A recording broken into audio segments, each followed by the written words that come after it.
welcome back to Beyond the Veil Tarot and Astrology. My name is Candice Marie. I'll be your astrologer today. Thank you guys for joining me. I have something extra special cooked up for you guys. I decided to put together a webinar on the Pluto Retrograde in Capricorn. This is a very, very big deal. We've got a lot of stuff to kind of finish up. So this is going to be a free webinar that I'm putting out for all of my YouTube subscribers. I just want to say thank you guys so much for supporting my work and also my courses, my classes, everything that I do.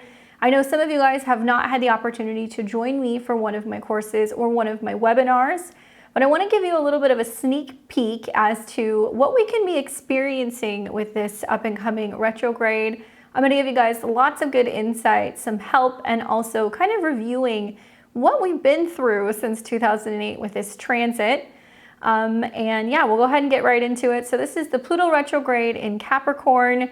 I'm calling this webinar Death to the Old Ways.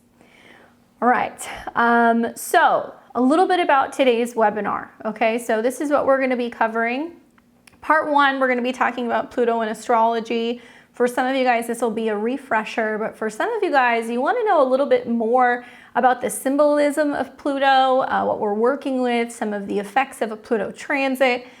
We will be touching on that. And then part two, we're going to be talking about Pluto in Capricorn, what it means, how it's been impacting us. We're going to take a look at some timelines of the last couple of years and cover some of the most hot topics where Pluto's been kind of showing his shadow out in the world. So that way we can kind of recognize some of the themes that we're working through over the next 2 months. Then we will be talking about the Pluto retrograde, why this is so significant, some of the degrees, the Sabian symbols, as well as coming up with a plan. That's part four. This is how we're going to tackle this kind of final 2 months and how we're going to navigate moving through pushing some real boulders in our lives and finally putting an end to something. I'll wrap up by giving you guys my 12 sign predictions. We're going to pull some tarot and talk about what you can expect throughout this retrograde. And there's lots of goodies and stuff kind of in between. I'm going to talk to you guys a little bit about some of my Pluto experiences and what I have learned about this particular Pluto transit in the sign of Capricorn, right? So let's just jump right into it. First of all, hi, I'm Candice. I know I have not met all of you. Some of you guys are regular subscribers and people that watch my videos, but I know that this is probably going to hit some new people. So it's nice to meet you. I would consider myself a representative of Hades. And I say that kind of jokingly. I know a lot of you guys know I have a bit of a dark sense of humor, so I get a little sarcastic in this particular webinar, but I actually have my natal sun, Mercury, and Pluto all in conjunction to each other in the sign of Scorpio. So I feel like I have had my passport stamped to hell and back a couple times. I have had Pluto touch on almost all of my personal planets throughout my life. And I feel like I'm probably a pretty good representative of being able to kind of help people understand the lessons of Pluto, how to kind of move through it, and how to work with it in a positive, constructive way to be able to empower ourselves and find change in the midst of all of this stuff. So hopefully that shines a light on just kind of where I'm coming from. I'm a Western astrologer. I've been practicing astrology for nearly, I would say 16 years, professionally for the better part of the last 10. I'm a full-time content creator. I also see clients privately in my digital office, and I like to incorporate tarot as well as astrology into my work. So I'm really excited to be able to kind of lecture on one of my favorite planets and hopefully give you guys some inspiration in how to kind of navigate some of these difficult transits that can be coming up for us over the next couple of months. So let's go ahead and get into the next slide. And I wanted to start this webinar off with one of my favorite writers of all time, one of my favorite authors, and a quote that kind of comes to mind whenever I think about Pluto. So those of you guys who are a fan of Edgar Allan Poe, you might know this one from The Raven. He said, "I dread the events of the future, not in themselves, but in their results." And I feel like that really kind of encapsulates the Pluto retrograde. Because we are going to have a very short, small window of time where we have to return and kind of dance with the ghosts of the past. And we have to reevaluate what we must change and what events will come from change to be able to better kind of construct our future. And that's, you know, in our own lives and also out in the world. But yeah, this is what kind of came to mind when I was thinking about this Pluto transit. I don't know, are there better quotes that can apply to this particular transit? You guys let me know. You might be a better judge. But essentially, when we think about Pluto in astrology, right, it wasn't until like more modern times that we started really looking at Pluto in the sky with all planets, at least, you know, outside of Saturn, right, the more, you know, post Saturn transits that are kind of out there, Uranus, Neptune, Pluto. These planets were essentially, they were found or they were discovered at a time where their themes were very, very prevalent out in the world. So when I think about Pluto and the fact that it is this kind of, at least to NASA, out in terms of being a planet, it's the outsider, right? This is in astrology the furthest real planet that we look at. Some would argue Aries, but Pluto in astrology is going to really get to the depths of our soul. That's really the purpose of Pluto. You know, in a lot of like cookbook astrology, you're going to see, oh, death, sex, and taxes, right? And that's just kind of a general encompassing, you know, oh, all of the things that are kind of scary in the dark. And while there's truth to that, you know, Pluto has associations in terms of modern rulership with Scorpio, obviously fixed water. So this is that kind of bubbling, intense, emotional water sign. But it also has connections to the 8th house. And so this is where that kind of belief of that connection to death really kind of comes from. Pluto is seen as the planet of transformation. It is about death, but it's also about regeneration. So it's about death, it's about rebirth. And it also has connections to everything in between. Pregnancy, everything from merging resources to dealing with mortgages and credit scores. But when you go beyond just the, okay, you know, you're born and then you die, or, you know, you're born and then you pay taxes and you die, there's so much more that is encapsulated by Pluto. It's really about power, and it's about psychology and the subconscious. So when we really dive deep and we look at the connections with Pluto, I don't want you just to think, oh my God, I'm going to have this Pluto retrograde and this thing is going to end, it's going to complete, it's going to die. For some of you guys, okay, I will not candy coat it. Yes, you will have some of these experiences. Obviously, it's going to depend on your own personal placements in your natal chart. If you are a Scorpio rising, this is definitely going to impact you pretty significantly because it's your ruling planet. Same thing for Scorpio, sun and moons as well. You guys will feel this. Obviously Capricorn, right? Especially if you have any degrees, around 28, 29 degrees of Capricorn, you're under a Pluto transit. So Pluto is conjunct one of your planets or one of, you know, your sun, moon, or risings. But everybody's going to feel this because Pluto's going to have collective kind of effects on everyone. When we get to like the outer planets, when we see these cycles kind of move, especially with Pluto, because it moves so slowly that it takes long periods of change and transformation. And then right as we're seeing a planet like Pluto go retrograde and then direct and then ingress into a new sign, it's wrapping something up that it's really been working on since the better part of since 2008. So I don't want you guys just to assume, oh, Pluto retrograde, you know, I'm going to die, or, you know, I'm going to lose my job or whatever. I have found that, you know, for me, maybe it's because I have so much Scorpio, I have recognized that when things end in my life, whether it's a job or it's a relationship, or let's say a pet dies or some catastrophic situation happens in my life, I have learned that when those cycles come through, and whether it's just my life or it's a Pluto transit, every single time shortly after that, there has been a really significant period of regeneration where those things are replaced or they are reborn or they come back better, and it ends up being a situation that when I was in the midst of it, it seemed like a crisis. I couldn't see my way out of it. And then I get 6 months or a year or two down the road and I go, wow, Thank God that thing ended. And so really, for me, Pluto is so much more. It's more about, kind of dealing with the shadow. It's about dealing with the psychological triggers and fears and trauma that kind of is deep within us, that comes up to the surface like a volcano and it just erupts. Yes, Pluto is known for purging, right? Detoxifying, clearing, being able to remove all of the rot out of a situation. But Pluto is also known for transformation, right? We think about Scorpio and that there's actually several different kind of archetypes for Scorpio. We've got the scorpion, we've got the snake, right, which is regenerative and sheds its skin, and we've got the phoenix.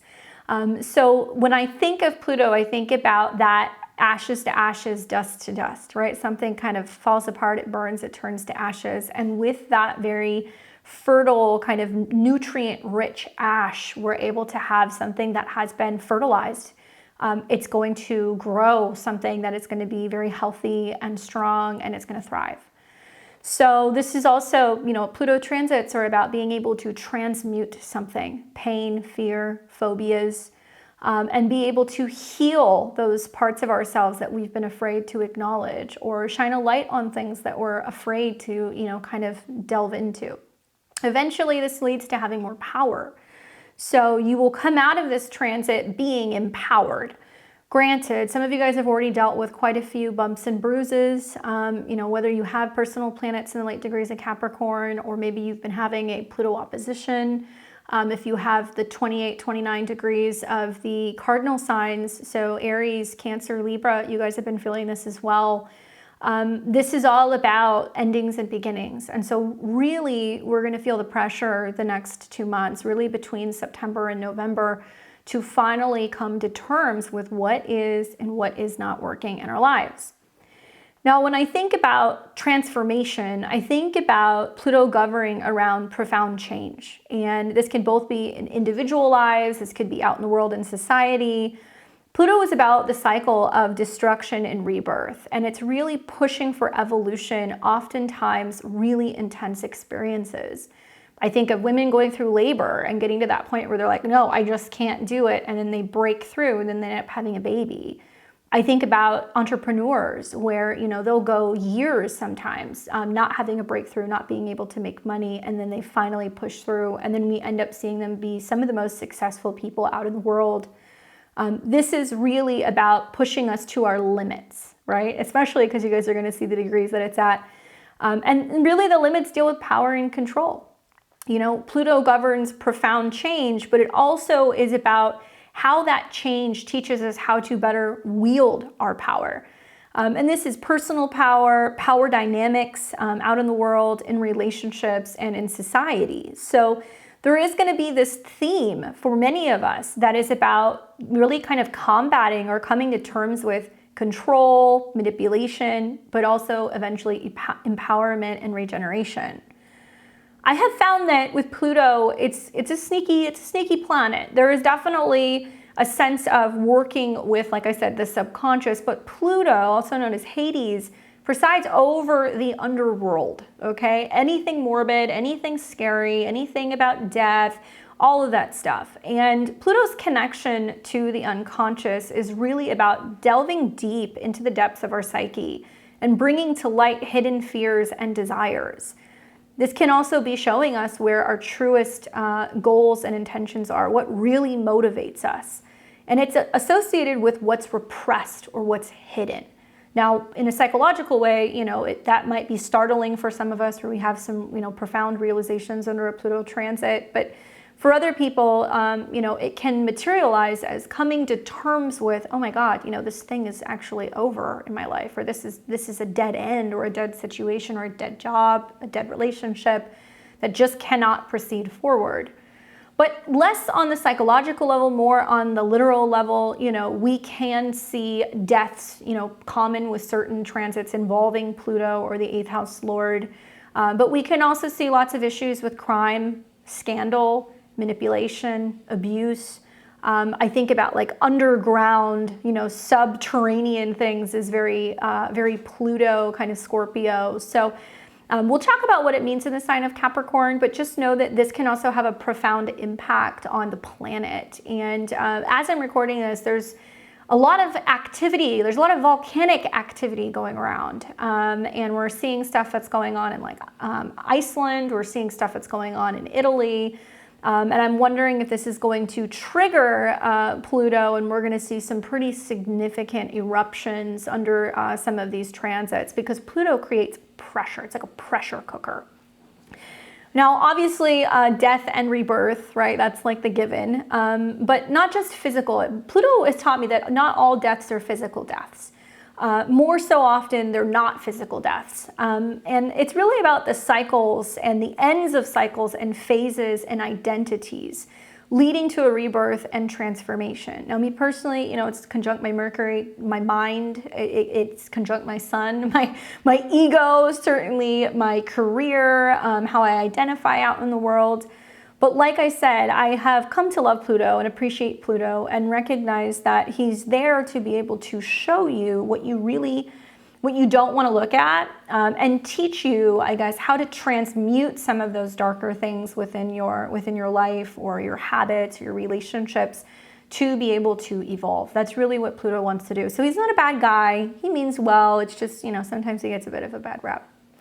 All right, so let's kind of move on to the next slide. Now let's talk a little bit about Pluto in Capricorn. All right, Pluto in Capricorn. Well, Pluto will be in Capricorn from 2008 until 2024. So we talked about how Pluto will be leaving later this year in November. It'll be going into Aquarius, where it will stay for the better part of 20 years. But when a planet is in a sign, right, that is the way that that planet expresses its energy. Think of it as a lens that you're putting over a camera. So Pluto in general, we talked about those topics: power, control, transformation, you know, but it can also be what's hidden, right? We don't always see it. Pluto in Capricorn has been about top-down structures and organization, right? We're talking big business, we're talking government, leadership, anything revolving around power, authority, all of that stuff. And Capricorn is about structural transformation, right? Pluto in Capricorn is about structural transformation. So Capricorn is traditionally ruled by Saturn, so it represents something hard, something solid, something old. And when Pluto comes through there, it's about transforming structure, tradition, and authority systems. This Pluto transit through Capricorn has been about transforming structures out in the world, right? Out in society. And it's a period that, you know, we've seen significant changes in the government, financial systems, corporate structures, often through crisis or scandals that exposed corruption and inefficiency.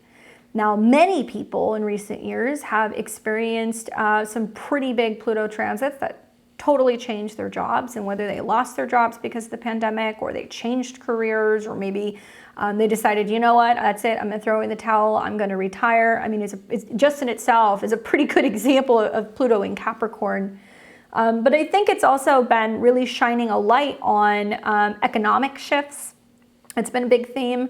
You know, in 2008, when Pluto first moved into Capricorn, we had the financial crisis, which began just as Pluto entered into the sign. And it's a prime example of how Pluto transforms power and economic structures. We'll talk about that in a second. But also authority and power. Okay, so when we think about Capricorn, this is like people in uniform. So we've seen abuses of power and discussions about that in the three-letter agencies here in the United States. We've seen how there has been lots of talk about, you know, the police force here in the United States. It's also been about power and authority issues revolving around, who's in charge. And this has been a transit where there's been a global questioning and restructuring of authority figures and institutions. And that has been slow because, you know, Capricorn is a cardinal earth sign. It takes its time. Saturn rules time. So these movements of making changes in the established power has been like watching paint dry. And just recently, in this last year, we saw Pluto ingress briefly into Aquarius, and it just seems like, man, the energy shifts so much more quickly. We see information spread more quickly, movements.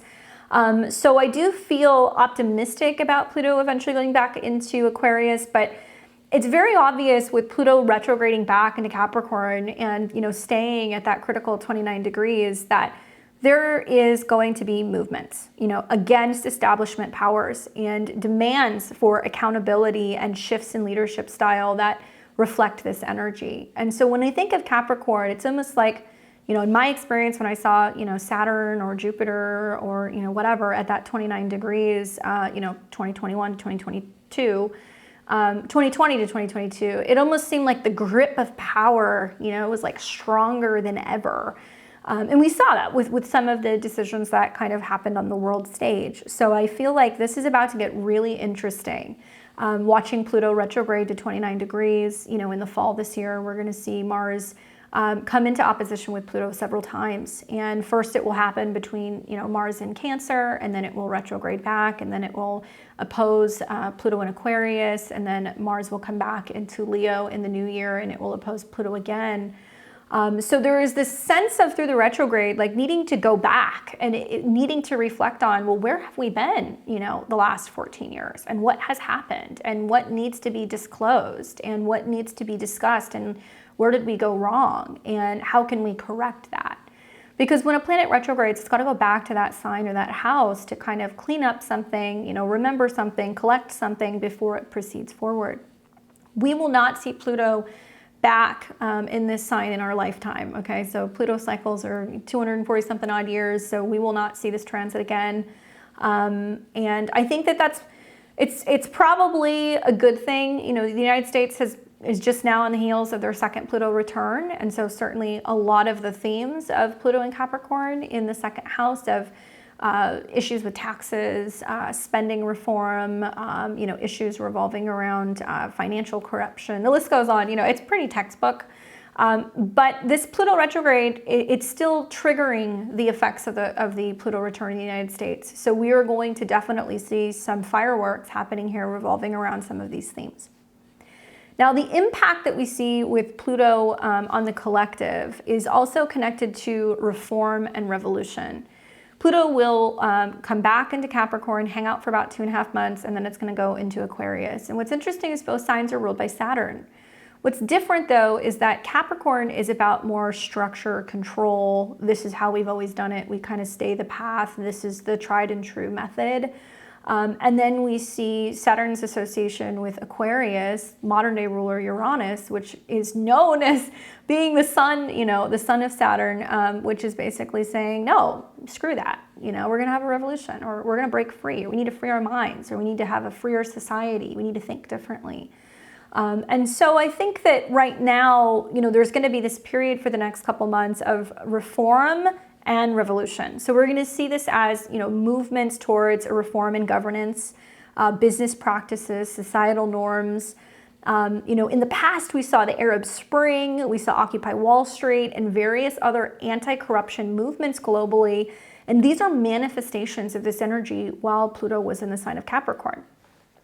Now, I do think we're also going to see technological and societal evolution. The rise of technology, obviously, with Pluto in Aquarius is crazy. We're seeing like the AI stuff and all these new futuristic tech and apps and all these things that are kind of coming out now that's going to really kind of put us in the driver's seat of being able to see what the future is going to look like with Pluto in Aquarius. And that could be everything from cryptocurrency to changes with the internet to transformations to data and information and privacy relating to these things. But, the rise of technology in governance, and I think the push towards more sustainable practices will come up, changes how to work, changes in how work and authority are perceived is also part of this transformation that we're going to be experiencing. But on an individual level, for a lot of people, they think, okay, Capricorn, hard work, dedication, blood, sweat, tears. Yeah, there's some truth to that. But this is a sign that's associated with career and ambition, right? Our status out in the world, whether that's what kind of a job we have, if we're married, if we are an employee or a CEO. It can be about how, we are seen out in society. Capricorn's associated with the MC, so it is the tip top of the mountain. The goat climbs the mountain, right? They call people the goat for a reason, because it's able to put one hoof in front of the other and overcome all of the odds and the frigid cold and the dangerous situations where it's climbing to these higher elevations because it's determined to get to the top. So when we think about this, I think, Pluto in Capricorn, individuals are going to feel an intense drive to achieve something, but also to do it in a way that is aligning with deeper values or societal good. And there's often a focus in, having a legacy or making a lasting impact. And that doesn't have to be in your career. It can be in that one area of your life, depending on which house Pluto is in. But in order to do this, it's going to require a great deal of personal authority. And that's definitely a trait that Capricorns, they have. And, because Pluto is working through what we're afraid of, it's going to require us to confront issues of personal power. And this could be, where we are disempowering ourselves, or where we are seeing people that are, not doing things that are very kind to us, or people are abusing situations that's limiting us. This is going to be about learning to either claim your power in a healthy way with deeper values and societal good, or this is going to be about releasing control where it's not beneficial. And that is not something that's easy to do. Pluto is a death grip, right? And Capricorn is like, no, we're going to keep going until we're the best, or until we achieve what we're set to achieve. I always make this analogy when I talk about Pluto transits. I think about, going to a funeral, and when you go to the funeral, there's always one group of people, and everybody celebrates differently, but there's always one group of people who show up and they're wearing the all black and they're mourning, and everybody's very somber, and you've got maybe an aunt that's clutching the casket and crying and sobbing, and it's just like a really uncomfortable kind of stuffy affair. And then you've got like the one crazy person that shows up that might have been on that person who has passed their bowling league, or maybe it was like their drunk uncle, I don't know. And they'll show up wearing like a Hawaiian shirt, and they want to, discuss all of the happy and the good times that they had with them. And they want to celebrate, their life, and they don't want to see this as a sad situation. They want to be able to gather with the people that were most important to them and really kind of pay homage to them. So you have to ask yourself with a Pluto transit, are you grabbing the casket and yelling and screaming and crying and making a mess? Or are you somebody who's like, yes, this is sad, but I want to think about everything that I've experienced in this situation and what I'm able to take with me? Right? So that's definitely how you guys want to treat the next couple of months. Now, I think that this is also going to be about making some major life changes. And I know change is scary, but that is the one guaranteed thing that you're going to deal with throughout our life is change. So yes, there will be significant life changes that will come from this retrograde. And it can involve your career, your family structures, your personal identity, your friendships, your relationships, your finances. And it may feel like it's uncomfortable. And like I said, Pluto is like the pressure cooker, he'll just keep pressing down on you until you're like, okay, I'll do it.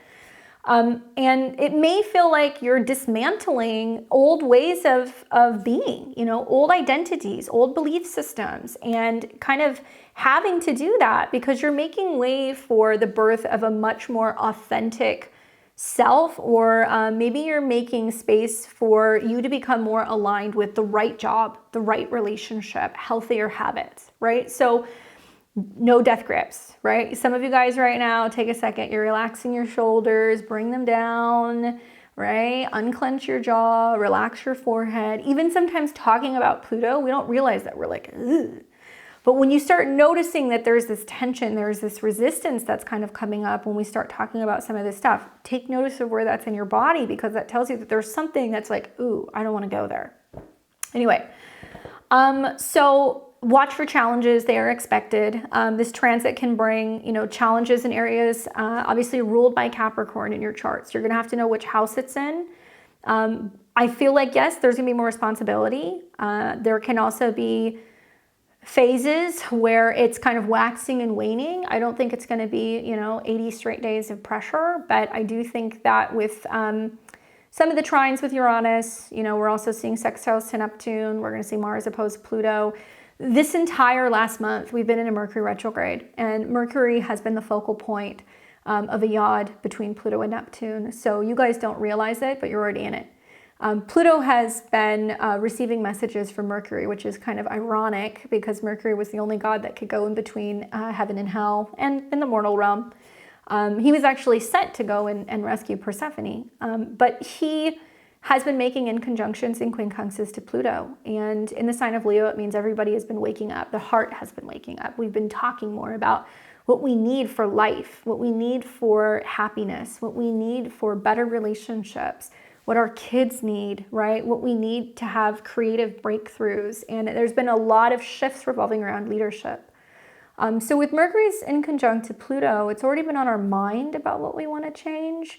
Now, just the next couple of months, we're going to be kind of starting to kind of step into that. All right, so let's move on to the next slide.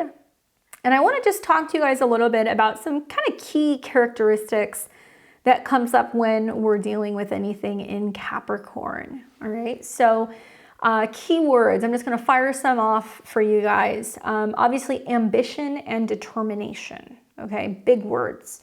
Because Capricorn's goal-oriented. They're known for their ambition and their drive to achieve whatever goals they set their mind to. This could be their career, personal projects, or just their societal standing. They are persistent.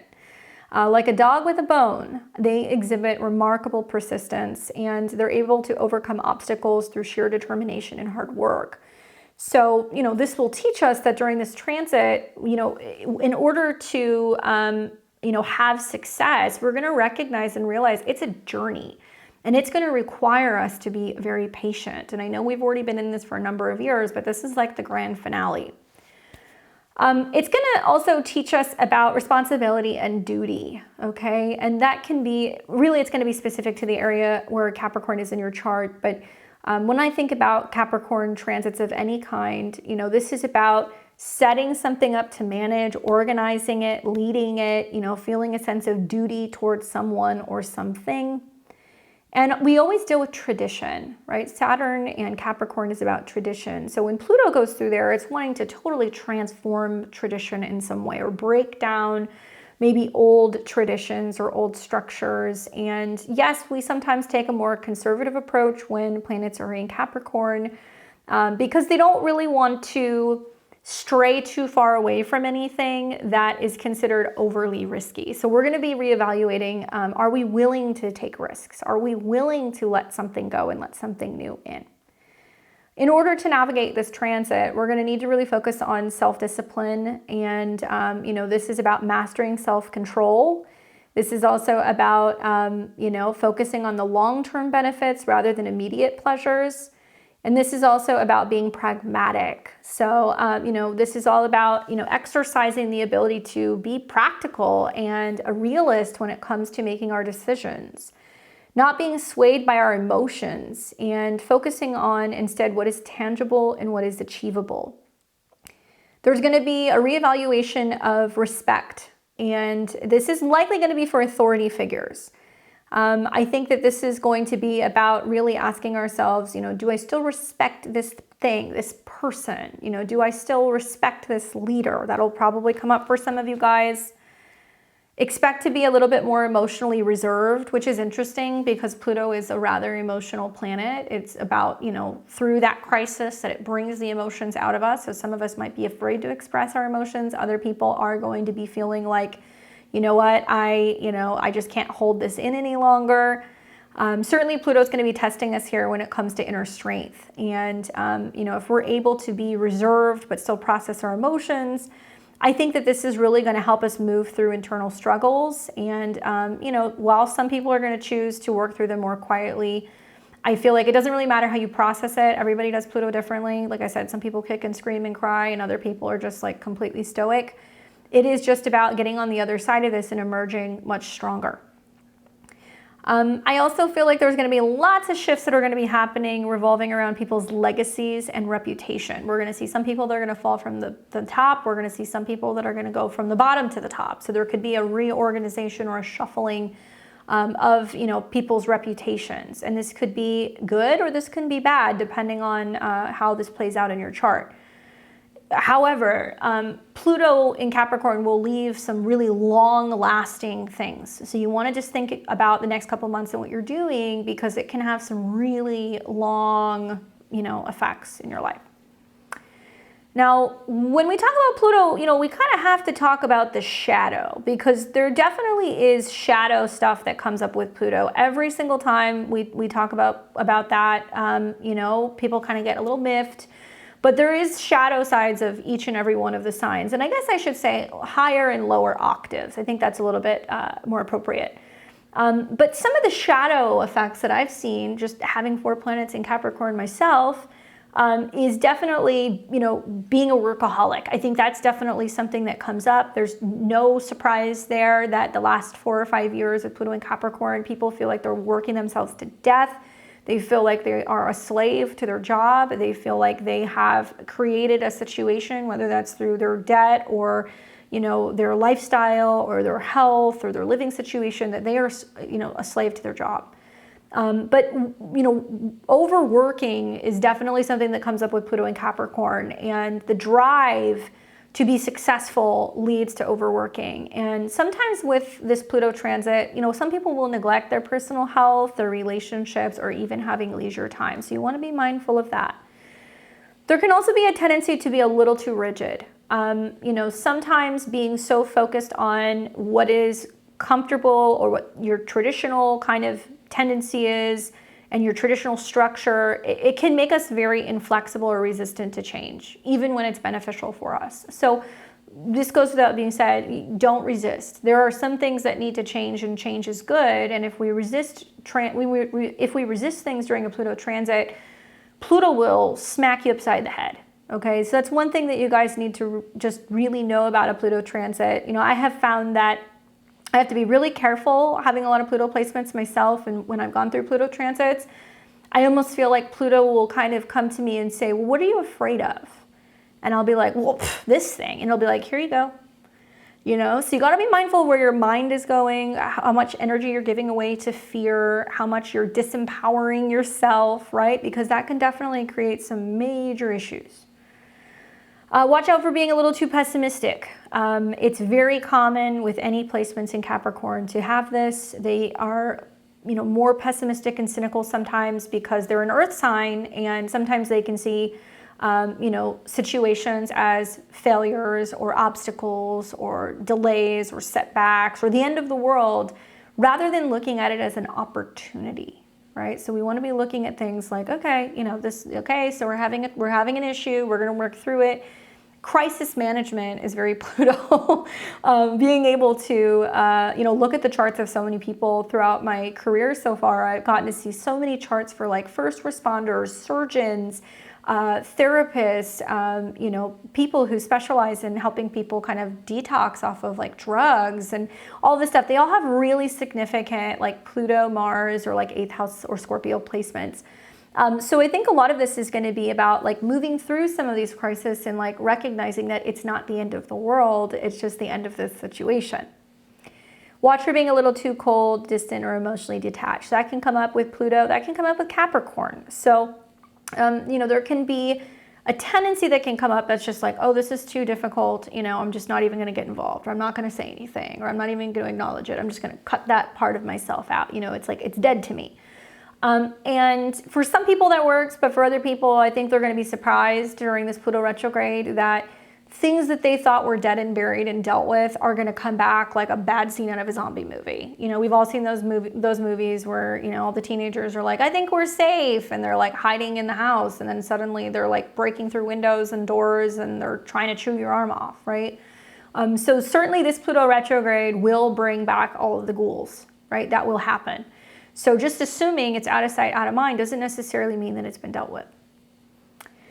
All right, so let's move on. I want to talk to you guys a little bit about Saturn, but Saturn actually doesn't have anything to do with Pluto, but I want you guys to understand Saturn's connection to Pluto, because Pluto's in a Saturn sign. And also we see that Saturn is moving through Pisces, right? So we don't have a sextile, unfortunately. Pluto's only sextiling Neptune, but the theme of Saturn is very much connected to Capricorn. You know, Saturn, also known as Kronos, was associated with time due to his role in agriculture. So he was known to be kind of connected to the cycle of the seasons. And he has that connection with the concept of father time. Now, this also links him to the concept of mortality and inevitability of change.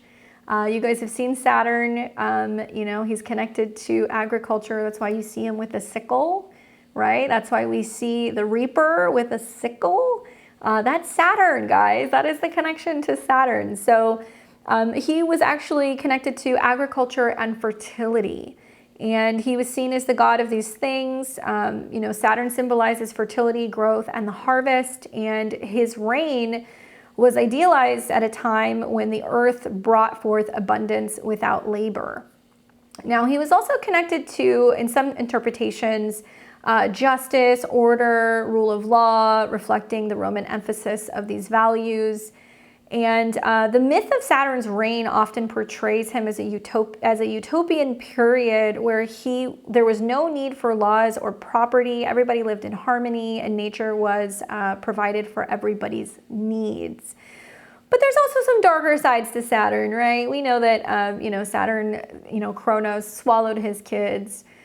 We know that, you know, he kind of took over and was reigning, you know, as kind of the main god of all of the gods, and eventually had a major clash of the Titans. So if you guys are familiar with mythology, you know, it was prophesied that his son would essentially take over his reign, and that did end up happening. So we see this kind of archetypal theme between the father knows best, old ways, tradition, elders, right?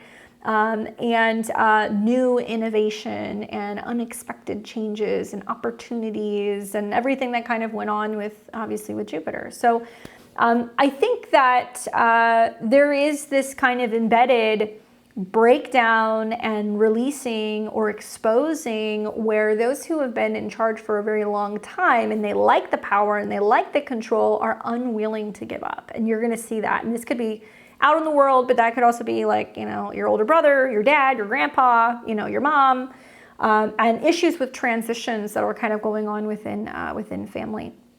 Now, in astrology, Saturn represents discipline, responsibility, and lessons that we learn through hardship, right? So when we look at Pluto in Capricorn, it's going to be like, oh, lessons that we're learning through hardships and endings and situations with our job, our, you know, our status, or this or that.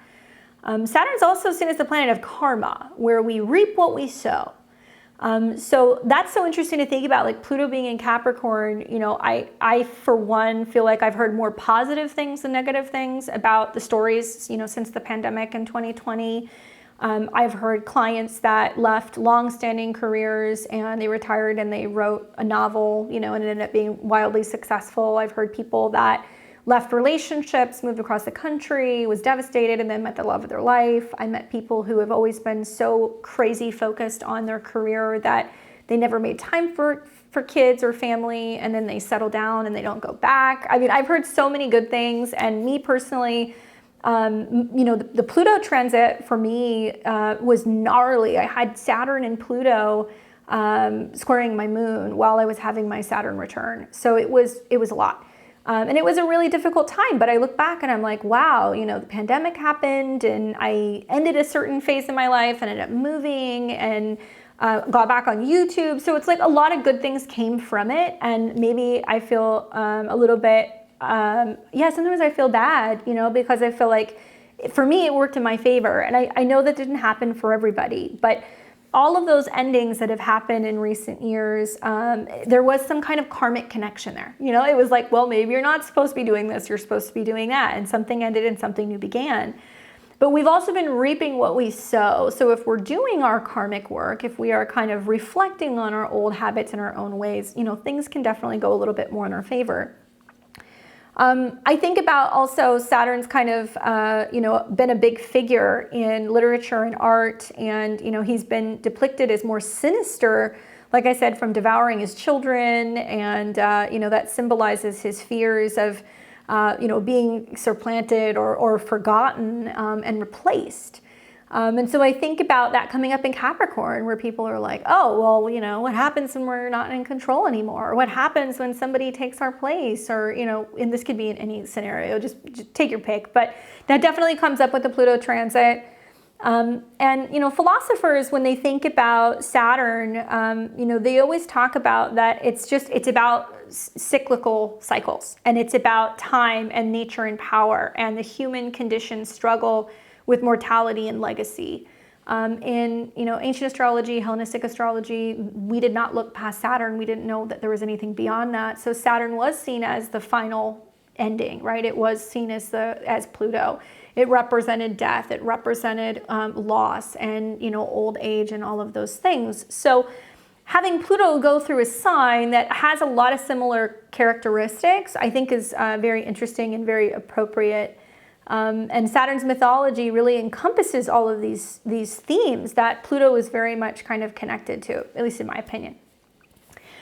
So let's move on to Pluto. All right, this is kind of like my modern day version of Pluto. Like when I think about Pluto, this is how I think of him. And Pluto, well, ruler of the underworld, also known as Hades. You know, obviously he presides over the realm of the dead. You know, Pluto rules the underworld, and this is obviously a place where souls of the dead go, if you believe in that stuff.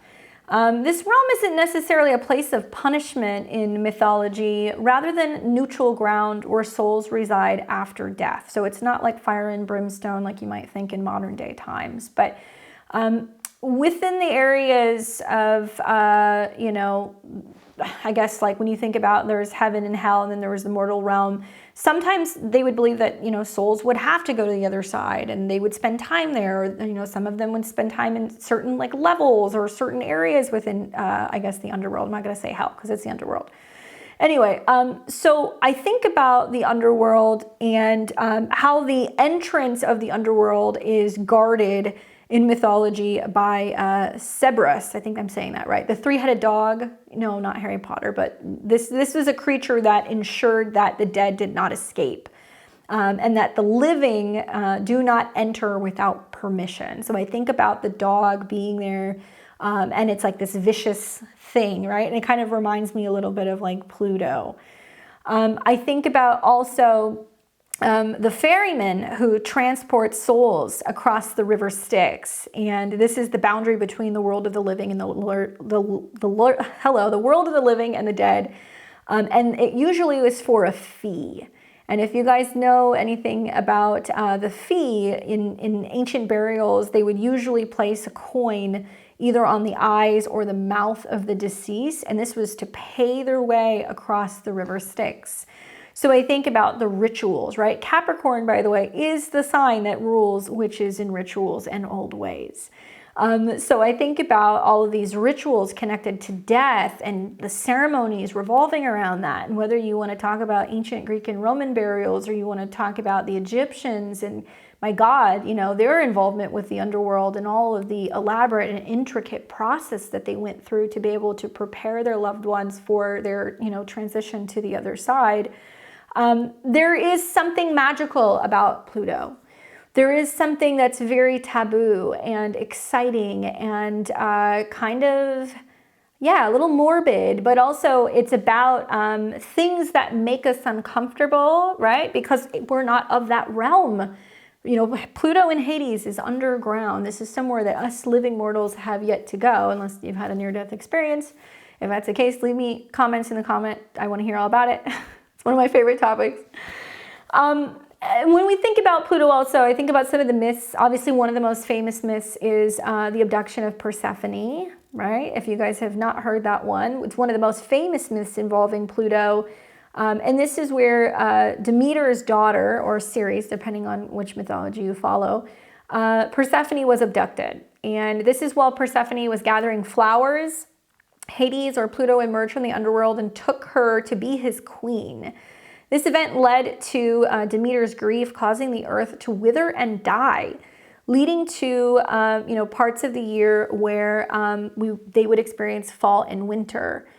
Anyway, so, Mercury had to go and broker a deal to be able to bring Persephone back, because they were like, nothing is growing, this isn't going to work, we got to bring her back. So a compromise was reached, and Persephone would spend part of the year in the underworld with Pluto and the other with her mother, and this is how they explained the cycle of the seasons. But Pluto is also associated with wealth and fertility.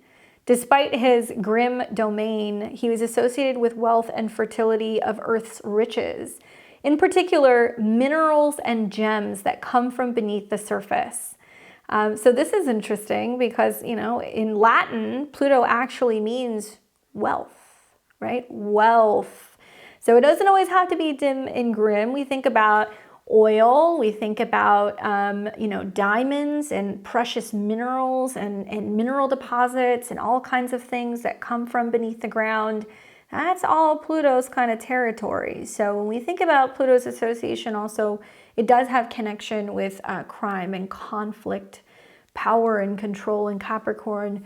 A lot of this overcoming, I think, issues with war and conflict within other countries and like leadership. I think a lot of it is actually over precious minerals. I think a lot of it's over where there is going to be the most mineral deposits, or where there is the most, could be gold. I don't know. But I have a really strong feeling that that's a lot of what's going on right now, is wanting to occupy or manipulate or even create some kind of coups in certain countries to be able to monopolize and get in there and take the very valuable minerals.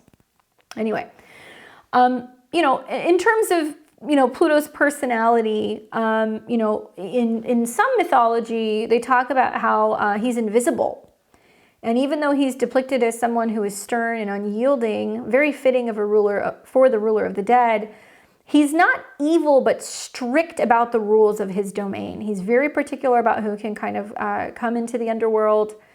Interesting, like I said, he is known for invisibility. He has a helmet that helped him with invisibility, so he can kind of hide in the shadows, which is very Plutonian. And unlike some of the other gods, he very rarely left his realm. Okay, so he wasn't seen very often. His presence was considered very ominous, and it was very seldom that he was invoked and brought into prayers or oaths, because people avoided wanting to attract any attention from him, because he was such a powerful kind of being. Now, cultural impact with Pluto, he symbolizes the inevitable end, transformations, the hidden aspects of life. His myth has been used to explore themes of death, rebirth, and psychological depths of the human experience. In modern culture, he's been adapted in various forms of literature, film, art, and also a symbol of the darker, more mysterious aspects of our existence. So when you see Pluto, when you see him archetypally in art or in movies or in stories or in films, just know he's much more than what he's made out to be. I think he's profoundly complex. He is here to really show us the hidden wealth of the earth. He reminds us of the natural cycle of life and the depths of the human psyche. All right, so let's move on to the next page. We're going to talk now about Pluto in Capricorn. I want to just give you guys, I don't want to get too much into the dates and everything, but this has been quite a Pluto transit. Pluto first entered into Capricorn in 2008. And this coincided with one of the more significant financial crises in recent years. It was a period where the beginning of the transformation phase, where economic structures and government policies and corporate governance came under intense scrutiny. This crisis highlighted systemic failures in the financial system, setting the stage for reforms. So we saw January 5th, 2008, Pluto entered Capricorn, and when that happened, actually Venus and Jupiter were there as well. So Jupiter was obviously, in a debilitated state, doesn't do so well in Capricorn. Very similar to what we saw in 2020. Then it went retrograde back, and then it came back at the end of 2008, at the end of November 26, 2008. So it went into Sag, and then it retrograded back. Now, 2009 to 2011, this is where we started to see some of the recovery efforts from the financial crisis that began, right? All of the mortgage, backed issues, all of the things that happened with the stock market crashing, all of that stuff. So 2009, 2011 was basically like, okay, government interventions had to happen, and we saw major bailouts and stimulus packages that were happening for banks and also corporate companies. And this era saw a shift towards questioning traditional economic models and governance, reflecting Capricorn's themes of structure and authority. Now, in this period of 2009, 2011, so many other things happened, all right? As an astrologer, I'm not just going to look at Pluto going into the sign and then assuming nothing happened. If we have another planet squaring that's significant or a conjunction that's significant, it's going to add a little bit more flavor. So I feel like the 2009 to 2011 was a lot. I think, a lot of people lost their homes. A lot of people lost their life savings. A lot of people lost their jobs because of the complete mismanagement of the financial system. I think back to, I think it was mid-November 2009, Saturn was in Libra and it squared Pluto. So it was obviously creating, some distrust and issues with relationships with people and their employers, their bankers, their authority figures. And Saturn in Libra is exalted. So it was also the potential of being like, well, what new laws or other things can we do to keep this from happening again and hold accountability? Then we saw in July of 2009, Jupiter came in for a square, and it looks like Jupiter in Aries was squaring Pluto in Capricorn, and this is also while we saw other squares coming in with Mars as well to Pluto. So that was, 2009 was definitely a year where there was a lot of stuff going on. This Mars square with Mars and Saturn in Libra to Jupiter and Pluto, it made Pluto the focal point. So it brought up probably a lot of relational issues in relationships revolving around who they were banking with, what their investment strategies were, and probably caused a lot of tension in people's relationships and marriages. Fall of 2010, the North Node was conjunct Pluto. So, the changes and the reform was definitely happening, which then led to February of 2011, where Jupiter in Aries came in and it squared Pluto again. And so that was basically saying where individuals were feeling like, they were wronged, they were kind of rug pulled in certain situations, and it did lead to a personal awareness that's like, not everybody is going to be a part of the big investment club or the big business club. And essentially people realized that the little guys were not going to be protected with some of the stuff that was going on in Wall Street. 2012, 2014, all right? So this is now when we really started seeing a lot of pushback. We started seeing a lot of pushback against the corruption that was happening in the government, in the systems, in big business, big finance. With this particular transit, we saw the Occupy Wall Street movement and several other global protests against economic equality, and it gained momentum. And really what this symbolized was like a broader societal pushback against the establishment and power structures. So, this period saw a rise of digital currencies, discussions around financial sovereignty, aligning with Capricorn's transformation of economic foundations. So this was the pushing back, what do we need to change kind of period. Now, in summer of 2012, Uranus was in Aries and it came into a square with Pluto. And I think this is why we saw the kind of chaotic individuals fighting back, kind of stick it to the man vibe. We also saw it again in May of 2013. And then in August of 2013, Jupiter in Cancer opposed Pluto. So it was also showing how this was creating major issues for certain cities where you had, like all these protesters that were occupying Wall Street. And we also saw it in other parts of the country as well, where it just became like this, lawless area where you had all these people that were like, no, screw you. We're going to kind of move into your neck of the woods and we're going to take over. And it became in some areas incredibly, incredibly dangerous. continued to see protests and other things going on clear into 2014. Then we saw from 2015 to 2017. Well, what happened then? We had the Trump-Hillary Clinton election. Okay, we all know how that went. Nobody saw that coming. Certainly that was a big plot twist for power and control in government. We saw Brexit happening as well, where you know, they were pushing basically to leave the European Union.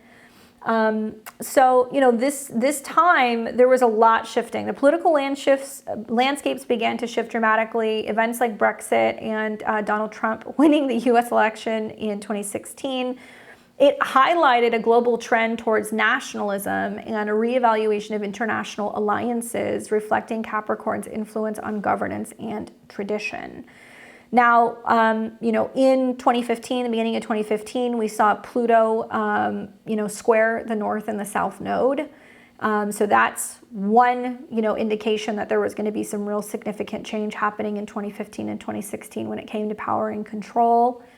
In the spring of 2015, Uranus and Aries squared Pluto again. So we definitely saw more eruptions of individuals against the system and powers and authority.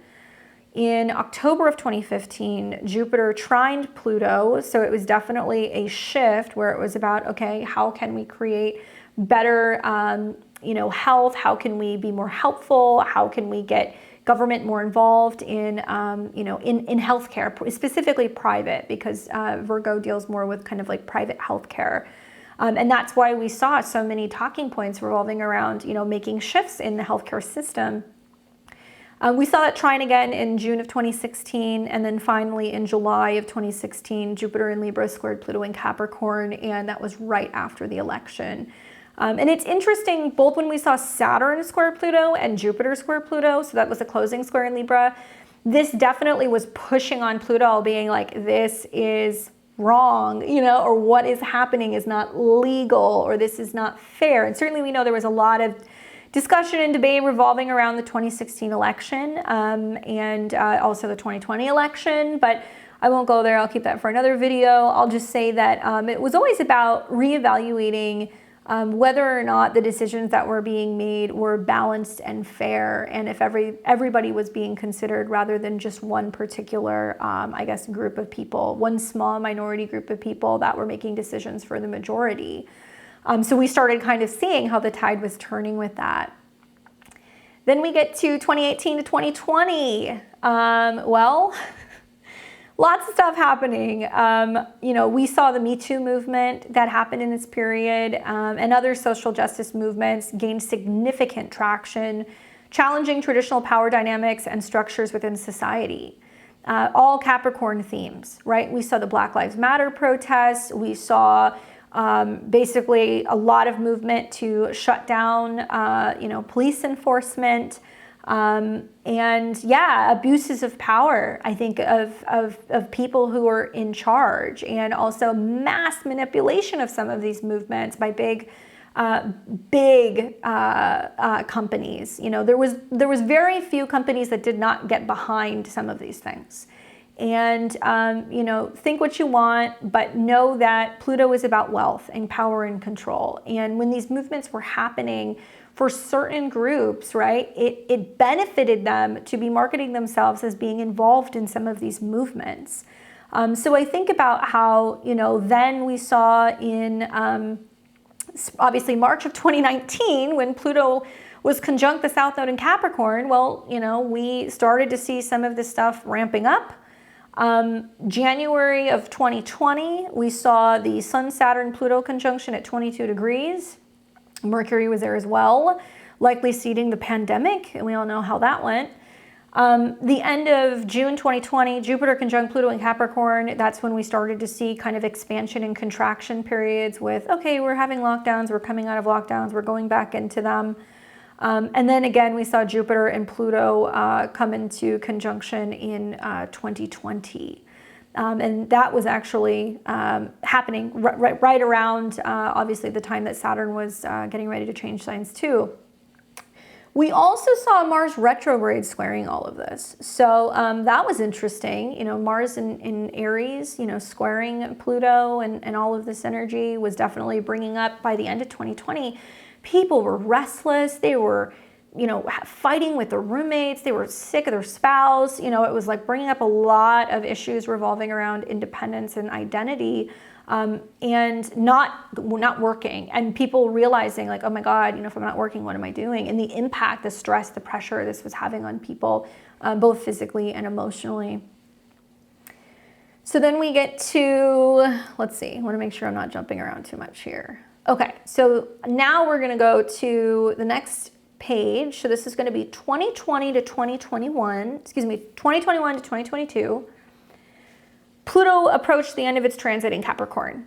This was a time where the polarization was becoming very obvious, right? And it was very obvious that, especially in political and social spheres, people were starting to separate, and they were starting to have very different perspectives about things. And there was movement towards, you know, conservatives, and there was movement towards progressive reforms, and it seemed like the split between them were becoming so much more further apart. People were becoming extremely polarized in their views.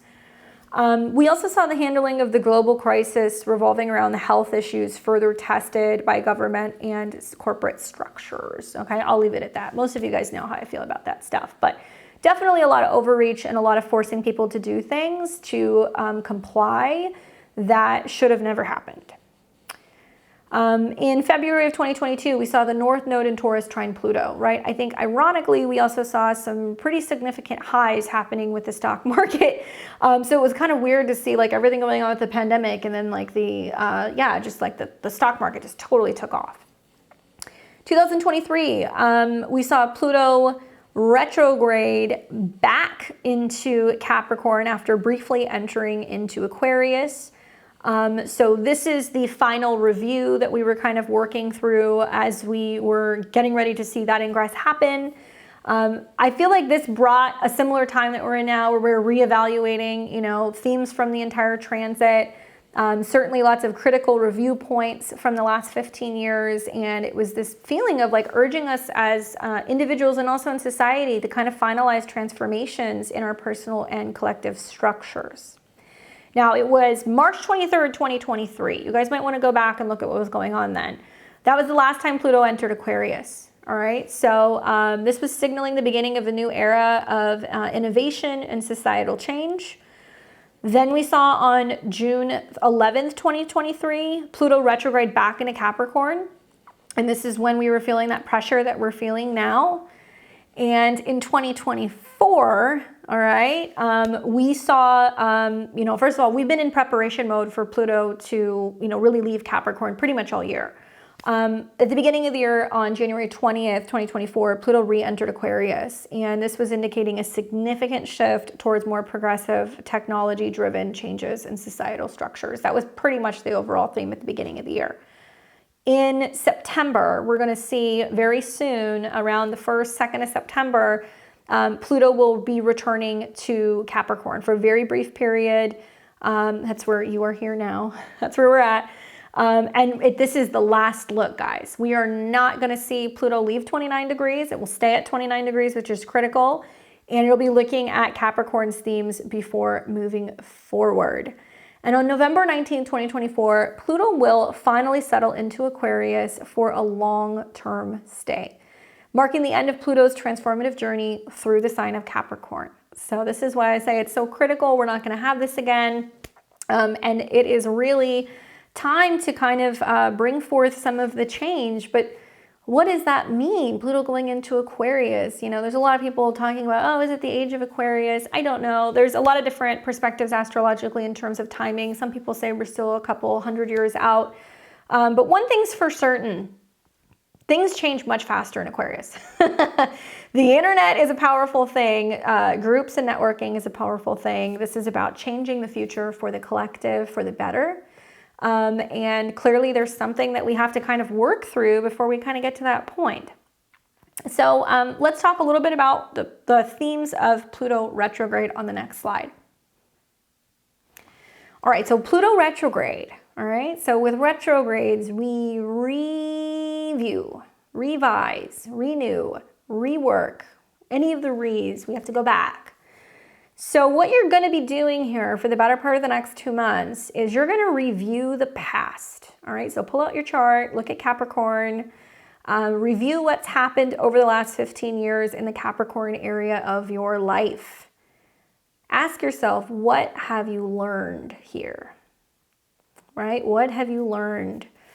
And then you want to revise because, well, this is the last revision period we're going to get with Pluto in Capricorn, right? Especially critical for my 28, 29 degree cardinal rising signs. And also my 0 and 1 degree fixed rising signs. Just because it's not in, in your guys' mode does not mean that it's not affecting you. You're feeling it too. So we need to revise and really ask ourselves, what needs to be revisited? Pluto's going back for a reason. It's saying, hold on a second, I still need to go and kind of shake something up in this house. And you want to ask yourself, what must you return to finish? Where do you need to work harder? Where do you need to work smarter? Right? Where do you need to chill out and stop working so much? And then we want to renew. So this is going to be about asking yourself, what no longer serves me? Where have you grown? What have you let go? And what does this make room for? All right, so this is what we're going to be doing over the next 2 months or so in the Capricorn area of our chart as Pluto retrogrades. He goes deep because when we go retrograde, we are reflecting. It's more internal. So we'll be doing all of this work so that way when Pluto goes direct and it leaves Capricorn, it's going to leave us with a gift. It's going to leave something completely transformed, reworked, broken down, ready to be seated in some way. All right, I want to show you guys the Pluto Ingress chart. And this is basically, when Pluto is in his retrograde, this is the day that Pluto goes back into Capricorn. All right, and so I've kind of highlighted a couple things here just so I'm not like drawing all over the screen looking like a crazy person. Just some things that kind of pique my interest. First of all, Pluto at 29, Neptune at 29, Uranus at 27, Mars at 28, Moon's at 28. These are all planets that are completing a cycle, right? And you're going to go, Candace, the Moon and Mercury and Mars, it moves, yeah. But a lot of outer planets are in the final phases right now. So they are trying to complete something. So that in itself, I think, is important. I think about how, like I said, the Mercury retrograde, right? Mercury has been retrograde the last month or so. Even in the shadow, we were seeing the effects of it. Mercury went retrograde from Virgo, where it was like about health and systems and anything in regards to organization and services. And it retrograded back into Leo, which was about leaders. So it's been so amazing to see Pluto be in the midst of this Mercury retrograde because, Mercury going back into Leo has been about people getting on stage and talking about children, children's health, healthcare services, food, the food industry, healthcare, pharma, all of these things. And Mercury has been quincunx Pluto. And I can literally sum it up by saying, the Mercury retrograde has shown us who our true leaders are. And the fact that they're willing to give the finger to Pluto and say, we're not going to hide this anymore, or we're not going to let this be controlled or manipulated or dominated anymore. I'm not afraid of you. Been really cool to see.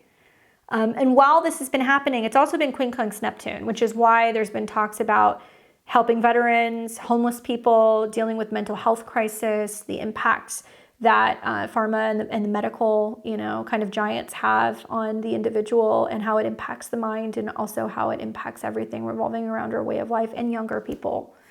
So this is one of those situations where, the astrology is quite literal. And I'm so happy to see it happening because I remember talking about it like 2 months ago and I was like, there it is. Even though this has nothing to do with the Pluto ingress, I'm looking at the moon being at 28 degrees right around the time that that's happening. And 28, 29 degrees is the mark of a king. So it's been about people standing behind some kind of movement or something that's going to be about pride and leading a nation, or leading groups of people, and where individuals have been reworking their frame of mind and recognizing that maybe on their own they feel like they're kind of getting slighted, or they're not kind of getting their message out. But this has been a part of a yod to Pluto and also Neptune, which means individuals, right, with that quincunx to Pluto, can bring their message forward, and they can contribute basically to change, authority and the direction of where we're going with power struggles out in the world, especially with government. And I keep telling people, Pluto in Aquarius is going to be about power sitting with cabinets, or it's going to be about panels of people. It's going to be about the return of like the super bands, right? We're moving away from Leo energies. It's not about me. I'm the star. I'm the most important, right? It's going to be more about groups of people coming together and contributing, and that power is actually going to be held with groups of people. So when we get a bunch of leaders that are brave and willing to kind of challenge the system, then we see that they can really start to kind of tackle some of these issues with Pluto. And obviously Pluto going back into Capricorn, the next 2.5 months, the powers that be, whether you call them the globalists or the deep state or the swamp monsters or the Illuminati, I don't really care what you call them, but they're going to fight back. Okay, they're going to fight back. You see some of the nastiest, dirtiest stuff when Pluto was at 29 degrees. And when it's in Capricorn, it's not going to want to give up the power. So the day that this happens, around, I think it's the 1st, the 2nd of September, I'm wondering if there's going to be some major person speaking out and saying something against more crimes and corruption and stuff that's being hidden. I anticipate that with the moon being there. I anticipate that also again when Mercury comes into the quincunx and the inconjunct as well. I think I've mentioned this before, but we saw a similar kind of transit when Venus went retrograde last summer, and that's when we had the Lahaina fires. And obviously tons of people died, lost their homes, lots of kids, thousands of kids still missing. And so it's interesting that everything has been circling back from a lot of leaderships that's about saving younger generations, being able to make sure that we have, life that continues on. And that's what Leo is all about. So it's been so beautiful to watch. And, the other thing is we've got a yod another direction as well. The moon is the focal point of a sextile to Mars. I can't draw on my screen, so that's why you see me doing that. Sextile to Mars.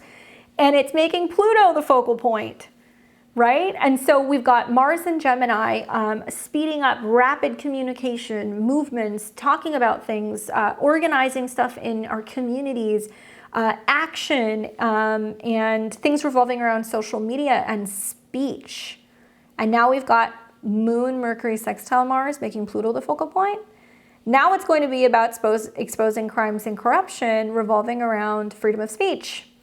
And as I'm filming this, we're just hearing that the owner of Telegram has been arrested. He's in France right now, being held in jail for being unwilling to comply with giving up information revolving around Telegram and not giving access or backdoor access to that platform, which happens to be an application that's a messaging application that's supposed to be safe and encrypted.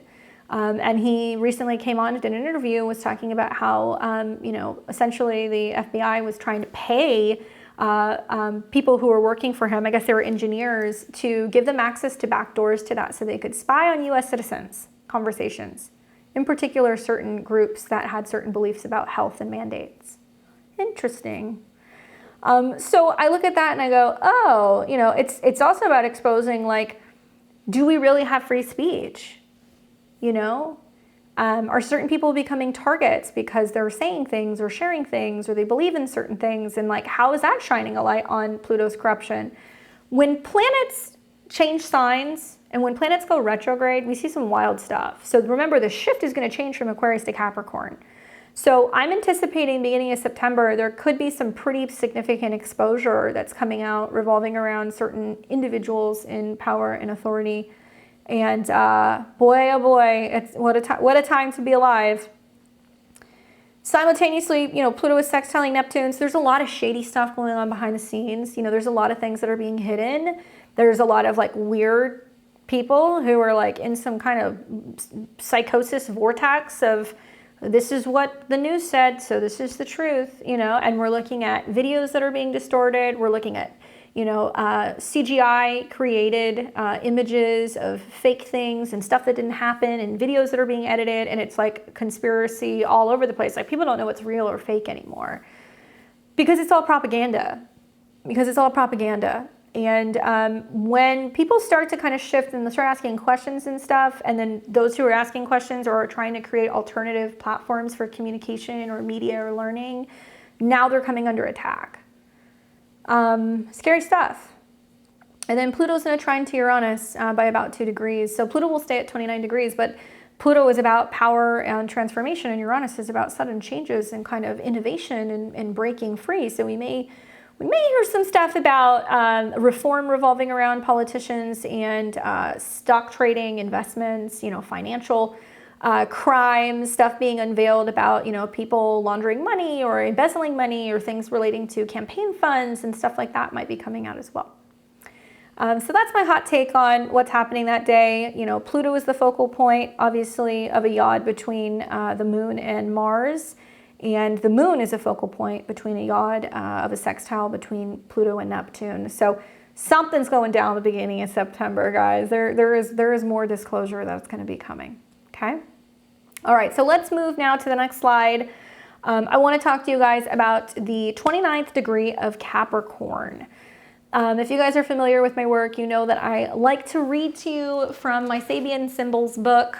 If you want a copy of this, you should definitely get one. It's amazing. It gives you so much more food for thought in regards to, the 360 degrees of the zodiac. So I'm going to be reading 30 degrees of Capricorn because I round up. So it's going to be 29 degrees and change. So we're going to be reading 30 degrees.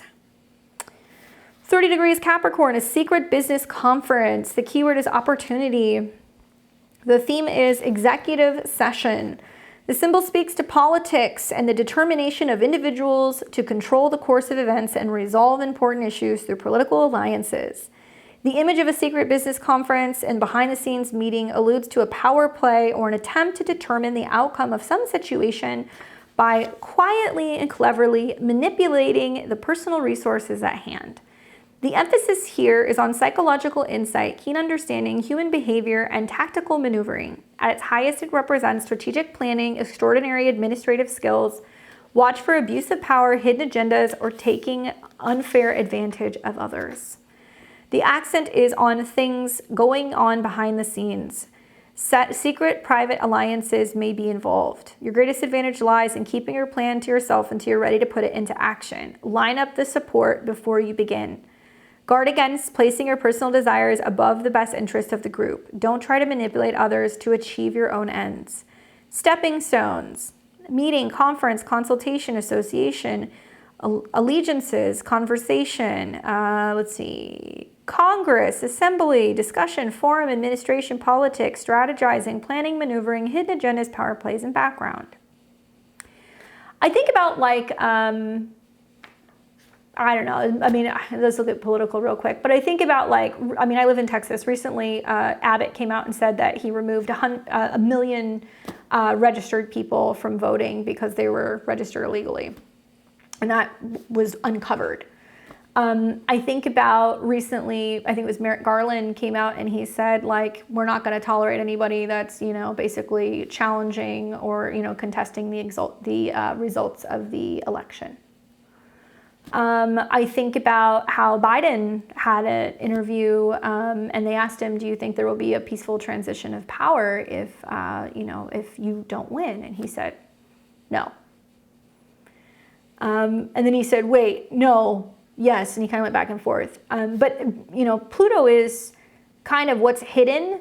And I've been thinking about all of these things connected to the election. And sorry, I live in America. So there's a lot of me looking at the US chart and a lot of our leaders and stuff. But how things were being spelled out, right? That things are likely going to go in a certain way. And if you don't like it, then, they're going to be clamping down on people who don't agree with it. And I think that's a pretty fair statement, regardless of where you stand politically. You know, me personally, I'm a libertarian, always have been, always will be. I've thought for a very long time that it's just a uniparty, and there's puppets up there that are, depending on who they're getting paid by, is, you know, how they're going to be kind of playing a role. But I can feel something changing right now.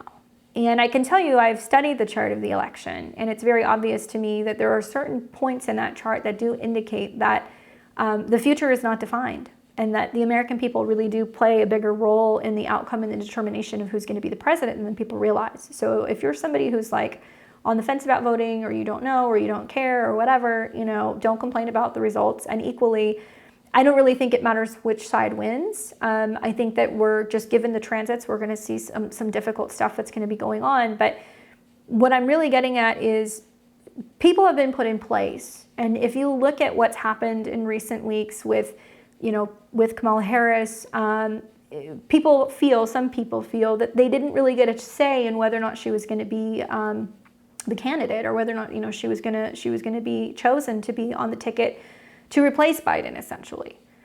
Kind of scary, you know, kind of scary. And it makes me wonder how they're handling things behind the scenes, because we're not really hearing a lot from her camp. She's not doing interviews. She went from somebody who was not very involved in really anything in the administration for the most part, and didn't really have the best reviews, to suddenly she's the person who's going to be running for president, and everybody's with her. And like, this isn't me bashing Kamala Harris at all. You know, whatever, she's gonna do what she's gonna do. But to me, it seems a little weird that decisions were made behind the scenes. Somebody was like, yes, we gotta go with that. And the question is what's behind the scenes? And what is the hidden agenda? You know, and is there some kind of unfair advantage going on one way or the other? You know, I wonder. I think about also the connections to Congress specifically with this degree. I wonder if this is, you know, big business and big brands and stuff that are kind of getting behind certain, you know, political affiliations. I don't know. You know, you have to go and look at the donor list to kind of see who's with who. And granted, there are some donors that donate to both candidates, by the way.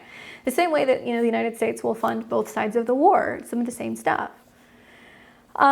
So with 29 degrees, it's an anaretic degree. And this is basically a planet that is at the final degree, right? So it's 29 degrees, which means it is the critical kind of period. It's that tipping point where it needs to go one way or the other. It puts that planet in a position of, you know, heightened awareness or urgency. It's like, we got to do this now. And like I said, it's only there for about 2 months. So 29 degrees really pushes us, okay, get it done. And the entire retrograde, Pluto will stay at 29 degrees.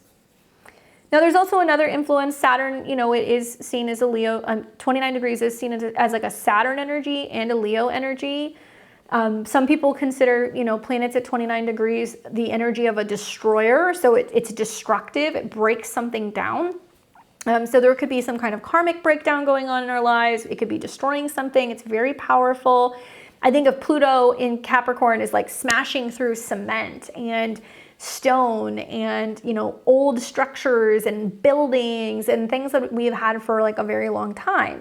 But this can also be symbols of these things as well. It's definitely symbols of these things.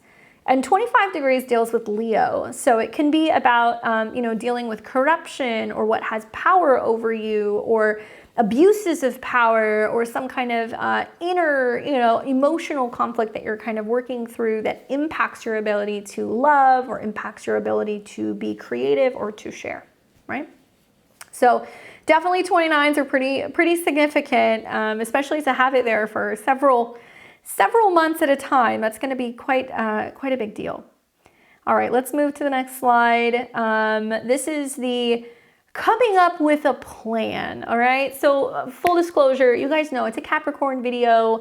I'm not going to just tell you what's going to happen. You guys are going to have to roll up your sleeves, and you're going to have to do some of this stuff yourself. So with that being said, I'm going to give you homework. I'm going to give you lots of feedback. I'm going to give you as much as I can to help you guys successfully move through this. But accountability is the name of the game.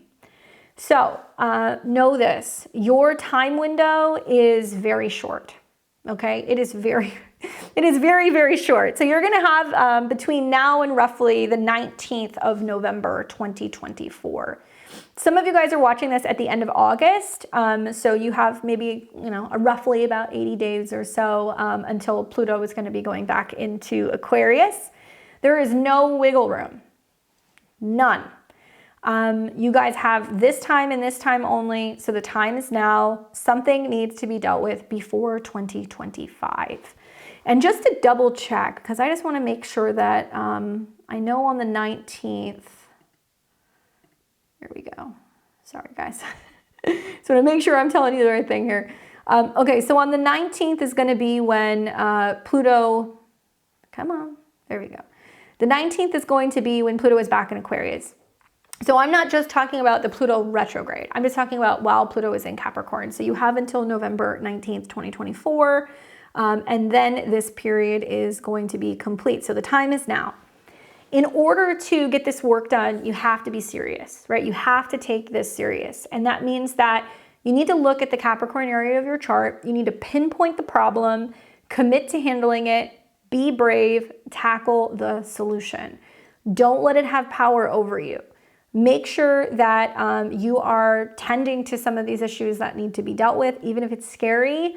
Make this time empowering, and remember that Saturn is helping you as well. Saturn is the dispositor of Pluto, and Saturn is retrograde right now. So we're also reviewing, what haven't I done? What haven't I said? Why didn't I, take a stand? Why didn't I end this thing? So it's giving you the opportunity to really reflect on your emotions, and it can help you get in deeper touch with your emotions and what you're ready to kind of release and let go of.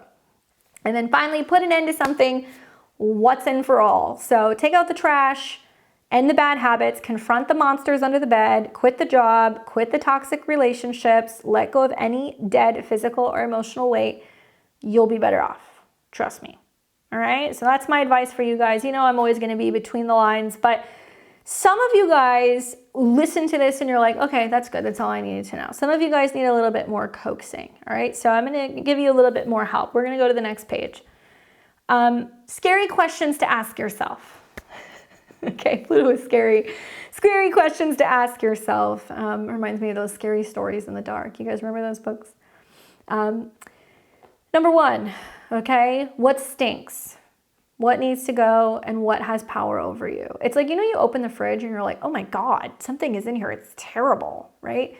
99% of people would immediately be like, this is gross. I can't deal with this. I got to figure out what is rotten in the fridge and get it out. I know there's like that 1% of you that will just ignore and keep opening the door. All right, you guys are sick. But it could be the trash. The trash stinks. You leave something in it from the night before. Like, are you going to let it stink up the whole place? No, most people are going to be like, what is that smell? And they're going to want to get it out of there. So you need to ask yourself what stinks in your life. What needs to go and what has had power over you. You don't need to come up with a solution yet. Just start asking yourself these things. This is meant to kind of massage your subconscious a little bit and get you to get to the core of some of these issues. All right, number two, what's gotten old, right? And this could be old running sneakers. This could be an old house. This could be an old job. This could be some of your old habits. What's gotten old? What are you sick and tired of? And then why keep doing it, or why keep it around? We've all had like that piece of furniture that we just hate and it's old, but we don't want to haul it out and take it to the dump, and we don't want to spend money for, a new couch, and you'll just sit on the couch and you bitch and complain about the couch, right? It could be that thing. And it's going to be annoying to, take it to the dump or take photos of it and post it up on Facebook, Marketplace, and then go back and forth with probably, 3 or 4, ladies who want to lowball you, and then they want to ask you to move it into their SUV, right? And you're like, hell no, I'll just leave this thing on the curb. Think about what's gotten old and whether or not you want to keep it around, all right? Now, number 3, ask yourself, what are you afraid of? Okay, what are you afraid of? And that could be failure, that could be starting over, that could be being alone, that could be financial challenges, that could be afraid of just acknowledging, we've all been there. It's like, I'm afraid to look at the credit card statement, or, I don't want to face the truth. But you want to ask yourself, why are you afraid of that thing? Why? Because oftentimes we make monsters out of situations that really aren't monsters at all. We've just let it kind of grow into this thing that has kind of taken over us in a way. Number 4, what's the worst that could happen? And I don't think many people consider this question. What's the worst thing that can happen? Okay, I'm unhappy in my marriage. Okay, well, what's the worst thing that can happen? You know, I'm alone, or you could stay in it for 40 years, you know, or you could not acknowledge the problems and deal with them. What's the worst thing that can happen? If you were to say, I can't do this anymore, it's got to go, I don't want to keep it around, it's not going to have power over me anymore, then you have to ask yourself, what's the worst thing that can happen? Because sometimes with Pluto transits, we get to the point where like staying the same creates more pain and more pressure than it would be then to just evolve, right? So ask yourself, what's the worst that could happen? And then number 5, what are you waiting for?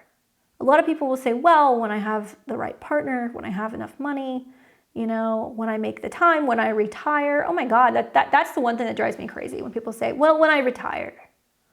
It's like, okay, you know, tomorrow's not guaranteed. You could walk out in the street and get hit by a bus and you would have never gone on that vacation. You were waiting until you were 65, right? And I think especially Pluto and Capricorn, I think a lot of people have kind of realized like, wow, I work 40 plus hours a week for this pay, only to get maybe a week or 2 vacation off per year.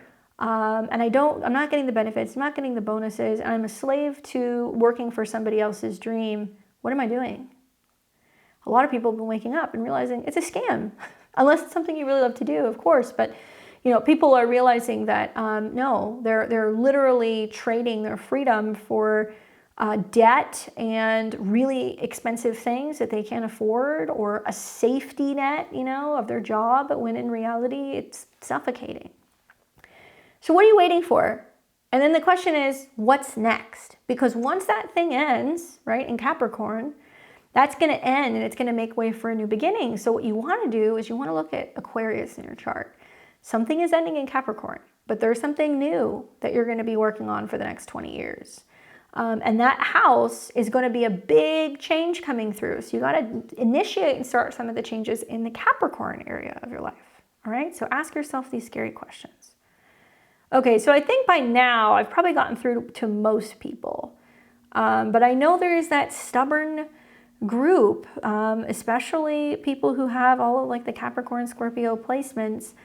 I have grown to really love like decision trees. Do you guys know what those are? Decision trees where you're like, okay, do you want to do this or that? And if you want to do this, you go here. And it kind of helps you formulate a decision. Like I have found, maybe because I'm Libra rising, I can be very indecisive, but when I put my mind to something, I'm like, okay. So I've been working more with decision trees because it's kind of helped me make decisions about what I should and shouldn't be doing and how I'm investing my time and all these big, scary life decisions. So I created a decision tree for you guys. All right, so this is for the stubborn ones in the back. So, okay, we're in this situation. This has to end. Fill in the blank, whatever it is, whatever your thing that has to end is, kind of goes at the top. So that's going to bring you to, are you ready? Are you ready to end it? And if you say, heck yes, then make a plan, get a shovel, and say farewell. Okay, really easy. Collect $200, pass go. You know, as long as you say, yes, I'm ready for this. I know something new is coming. I embrace this. Make a plan and grab the shovel. But what if you don't know, right? Or what if you say, nope, I'm not ready to make that plan, right? I'm not ready for this to end. Then my question would be, do you want to live like this forever? Because Capricorn is what's set in stone. And if we fail to make some of the changes that we need to make under this transit, we may be living like this for a very long time. Pluto is about evolution. And it is possible that some of us will not make it to the next phase. We may not be able to cope with some of the changes coming in the world. We may not be able to share the power or the control. We may be powerless in some ways, right? So we got to evolve. So if you're saying, I don't know, I would say, do you want to live like this forever? And if you're like, no, I'd be like, great, make a plan, get the shovel, say farewell. But if you're saying, yes, I want to live like this forever, or I'm resolved to the fact that I'm never going to leave my job, or I'll never lose that 50 pounds, or, I'll never find love. I'll be like, great, get the shovel, dig your own grave, because you're going to be making things a whole lot harder for yourself. Okay, so if you find yourself in doubt, you can come back to this. Obviously, I'm joking, dark sense of humor for anybody who's like, oh my God, spare me. It's just to make you guys realize that Pluto teaches us evolve or die, right? Not always physically, but that's what he does. And we have to kind of get through this right now. And something that's been so therapeutic for me, and maybe this is like the dark Scorpio in me, but man, I've buried a lot of stuff. And I don't mean emotionally, that too. But I've buried things. You know, I will return things to the earth. I have found that, you know, if I just really need to rid myself of something, you know, I'll literally have a funeral for it. Several times I've had to pull out a shoebox, throw a bunch of stuff in it, you know, postcards, photos, letters, notes, gifts, things that I'm just like, I can't bring myself to throw this away. There is so much energy attached to it that I would feel bad giving it to someone because I feel like it would haunt their house, that I'm just going to neutralize it. I'm going to bury it. And that's what I've done with a lot of stuff. And so sometimes we have to ritualize it. You know, that is part of Pluto, is about really being able to say goodbye. And for some people, it can be very therapeutic, literally being like, I'm going to recycle this or give this away, or I'm going to dig a hole, you know, in the back of my yard, and I'm going to just dump it in there and then be done with it, because it will neutralize that energy.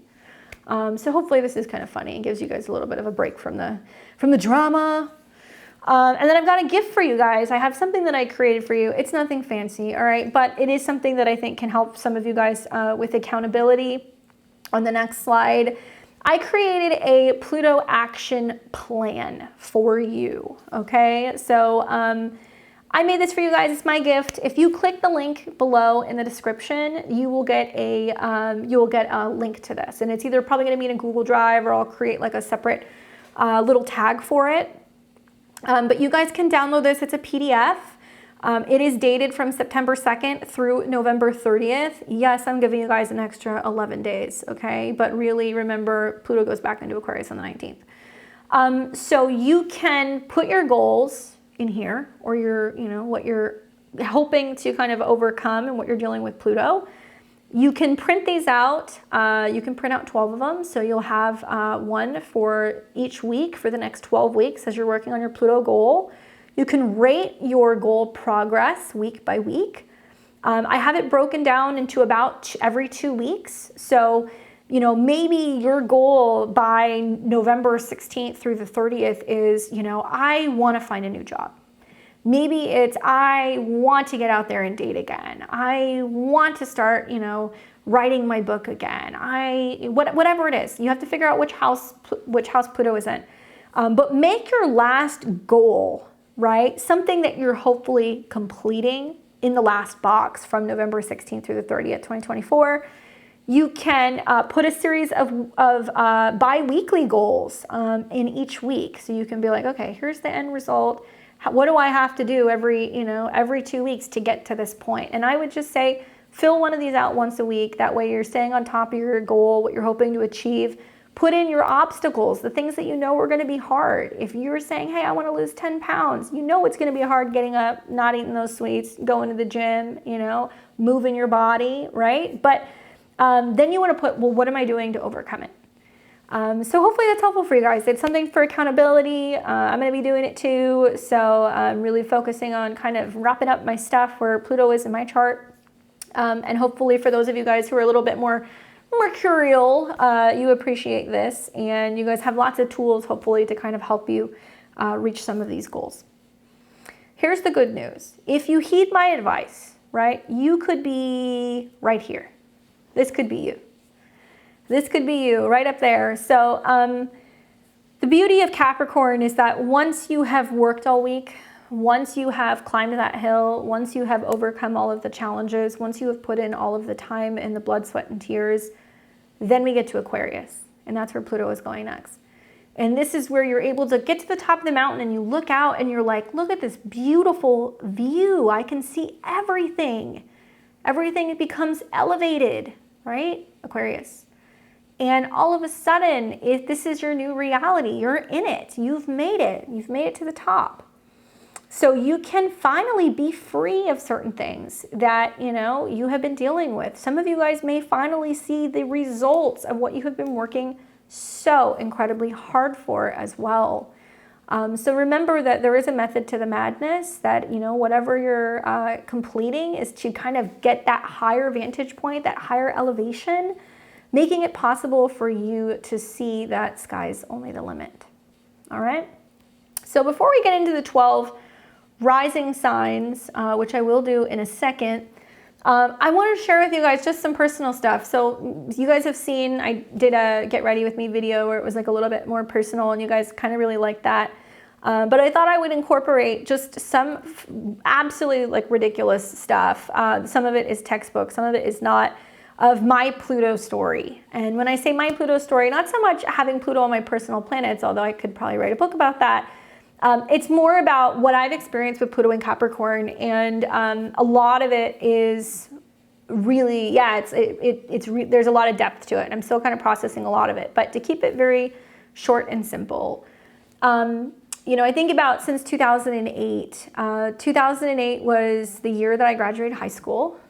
So there's that. And the year that I graduated high school, so I'm a Libra rising, I have Pluto transiting through my 4th house. Okay. So that's where it has been, pretty much since then. In that house, I have Uranus at 2, I have Venus at 6, I have Saturn at 10, I have Neptune at 10. All right. Those are my 4 planets in Capricorn, and I have Vesta. And it all opposes Jupiter in the 10th house. But I have 4 planets in my 4th house, 4 planets in my 2nd house in Scorpio. So as Pluto was going through and conjuncting my chart ruler and Uranus and Neptune and Pluto, it was sextiling all my 2nd house stuff. It was opposing Jupiter. So I had a lot of stuff going on at one time. But in 2008, that year, I moved out of my house, which was pretty crazy because my mother is a Capricorn. We have a long-standing, relationship of just like not seeing eye to eye, not always getting along well. And it was interesting because Pluto going into my 4th house was this moment of empowerment where I was just like, I don't have to do this anymore. That's how it started. I was like, screw this. I was from out of state, so that I moved from Arizona to California, and I was about almost a year older than everybody because we started school later in Arizona than they did in California. So most people were graduating when they were like 17 and a half. I was already 18. I was coming in senior year and, doing my early classes at like 7 a.m. and then I was out by 11. Sometimes I would come in and I would do my classes early and then I would be out midday. Other times, because I worked at a bakery, I would do some of my classes later in the day and I would go to the bakery in the morning and I would work and then I would go to school, right? So I was working full time from the time that I was like a junior. And then I started going to college and taking college classes. So I was super dedicated to being independent and being on my own. Anyway, so the Pluto transit began with me being like, I don't have to do this. I don't want to be in this living situation. I'm not getting, along with my mom. And we've all been there. We have been the disruptive teenagers that were really hard on our moms and then, have kids or whatever. And then you have a whole other appreciation. But this was a pattern, right? This was a pattern in my life and also in the life of my mom. I didn't learn until I was a little bit older, a lot more about the relationship that my mom had with her mom. And those of you guys who are not aware, the 4th house is not just your home. This is your ancestors. This is your roots. This is your past. This is your private life. So in my case, Capricorn 4th house was pretty damn personal because my mom was a Capricorn. And so I had a lot of issues with my mom. My mom left when I was, I think, not even 2 years old. She left my dad, and I was with my dad for a period of time before my mom came back and kind of got resettled into the relationship with my dad, and they got remarried around the time that I believe it was like, I don't think they actually got remarried. I take that back. My parents were married and divorced to each other twice, right? Venus, Uranus in the 4th house. And my mom was in and out of my life a lot. So from the time that I was 2, she was kind of in and out, in and out. She came back, and I learned at a very early age that my mom was not safe and that I could not feel secure with her. And so it was very much that Saturn also in the 4th house of having that blockage in a relationship to a parent and feeling kind of cold and disconnected. And was really tight with my dad. My mom would come and go, but I never really forgave her for leaving my dad and doing what she did. So when she came back, And my parents got back together and they had my brother. I was never really close to my mom after that. And I think there was always kind of like a wedge between us. Anyway, so fast forward, my parents ended up getting remarried the second time. They had my sister, so this is now 3 kids, and then they separated. By the time they separated, I was about 12 the second time. And at that point, I was like, I can't deal with this. And my mom actually left. So there was always this theme of my mom leaving and not being present. And then she would come back, and then she would be this authority figure in my life and try to tell me what to do and kind of force the relationship. And my mom left when I was, like 12, 13. So she left, and then there was no relationship for several years. Didn't really interact with her very much until my mom ended up coming back. And we, had a lot of issues with my dad, unfortunately. My dad had some health issues, and we ended up, my brother, my sister, and I, moving out of state to live with my mom when I was 14. So after being with her for about 4 years and recognizing and realizing that the problem was never fixed, recognizing that she was really angry, there was a lot of hostility, she didn't understand why I was hurt, she didn't want to work through things. I eventually got to a point when Pluto was in my 4th house where I was like, I'm out of here. So it wasn't until later that I learned that my mom had the same relationship with her mom. And, my mom and my grandma had a love-hate relationship. Her family was from the Midwest. They were very kind of, normal.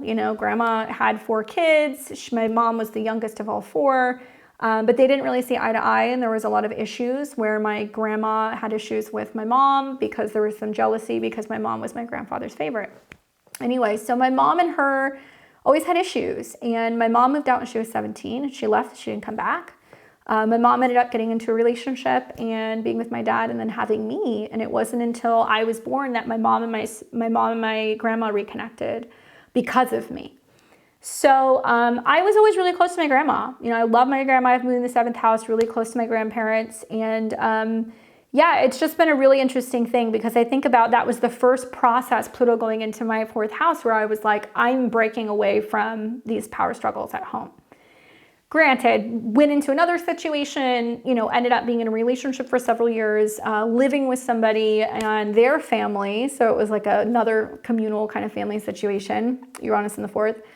And that went on for several years. Didn't have a lot of contact with my mom. We kind of went back and forth. There'd be kind of every other couple of years where we would kind of communicate. And then, I was very vocal from the time that I was in my 20s. I was like, look, if you want to fix our relationship, we need to go to therapy. You need to have a therapist. I need to have a therapist. And we need to learn how to recommunicate in therapy. And my mom would show up for a little bit and then she'd kind of disappear. And when I was going through a major crisis in that relationship, when I was closer to, I think about maybe 21, 22, and also going through college and a bunch of other stuff, I was having a lot of issues with my partner.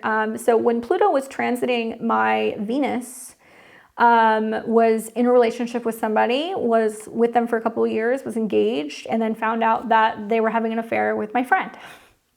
Literally found out because I found the receipts within our home. And so that was a mess. And then when I was trying to leave the relationship, get out of all of that stuff, had a lot of drama with that relationship, and that person essentially tried to kill me.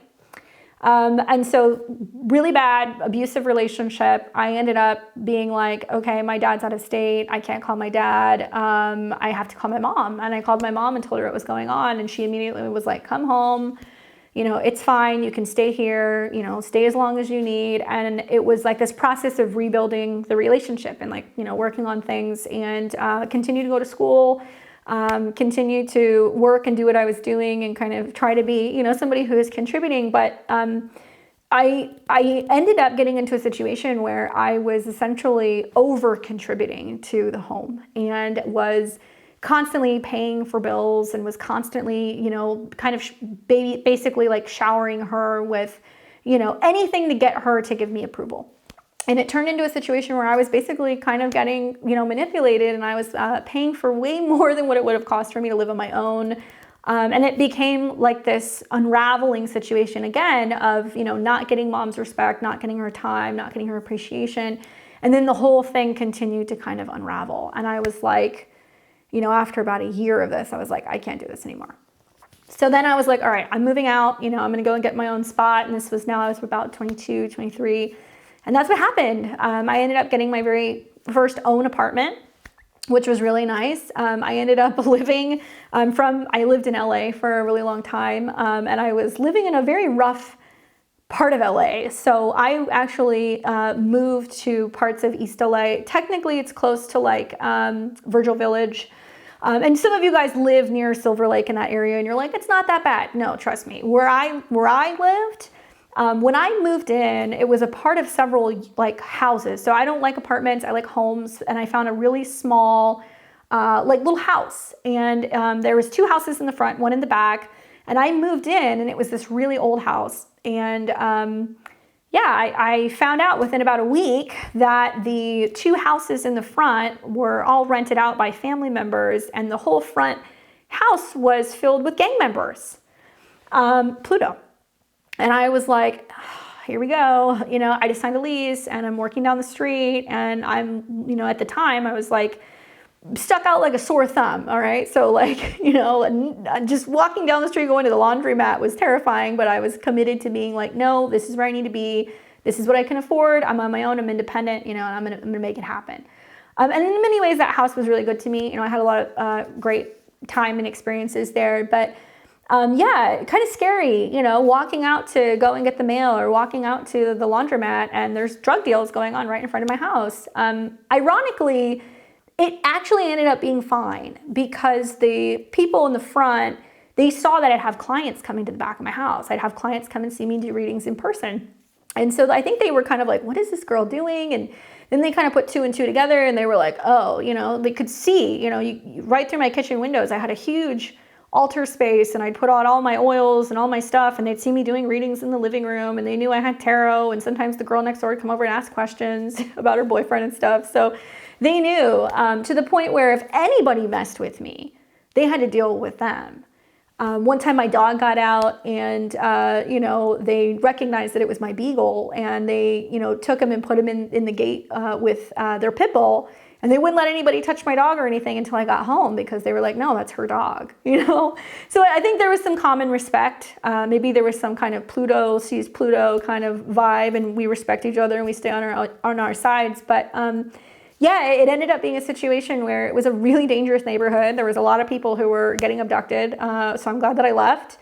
You know, throughout my experience of having Pluto in my 4th house, I've moved several times. I can tell you each and every house that I have been in, there has been some weird paranormal phenomenon thing. It has not happened in the house that I'm in, thank God, in the last one. But, you know, when I lived with my mom, when I was a teenager, we lived in an apartment where my brother and I saw stuff levitate off the floor. We saw all kinds of weird stuff happen with the lights right when Pluto started coming into my 4th house. Come to find out, there was a lady at the end of the hall that lived there for like 20 years. And she said, yeah, they had to install bars, you know, on the layers of the levels of the apartments, because she said there was a lady with a toddler that lived in your apartment, and he walked right off the edge and he fell, you know, 3 stories and he died. And she's like, nobody stays in that apartment. And I was like, oh my God, it's haunted. You know, really weird stuff was happening there. The last house that I was in LA, one of the few times in my life that I saw a full-blown apparition, you know, in the middle of the day. It was a really small kind of split where half of it was my kitchen and my living room, and then the other half was the bedroom, and there was blinds that I would keep open, and there was a huge gate that you couldn't get in if I locked from the back. And it was the middle of the day. It was probably like 2 o'clock in the afternoon. I was sitting there doing the dishes, and there's a window to my, I guess, in front of me where I do the dishes where the sink is, and there's a window to the side that's my front door. And as I was doing dishes, I saw a woman walk right past my window, and she should have kept walking towards the front door, and she had long dark hair and she had all white on. I was like, who is this, like, you know, like Yoko Ono looking lady in my patio? And I like freaked out and grabbed a towel and walked outside, and nobody was there. It was like she walked through a wall, you know? And then my sister would never stay at my place because she's like, dude, your place is freaking haunted. So I've had my fair share of like weird paranormal stuff. I have buried almost all of my older relatives, all of my grandparents, except for one now.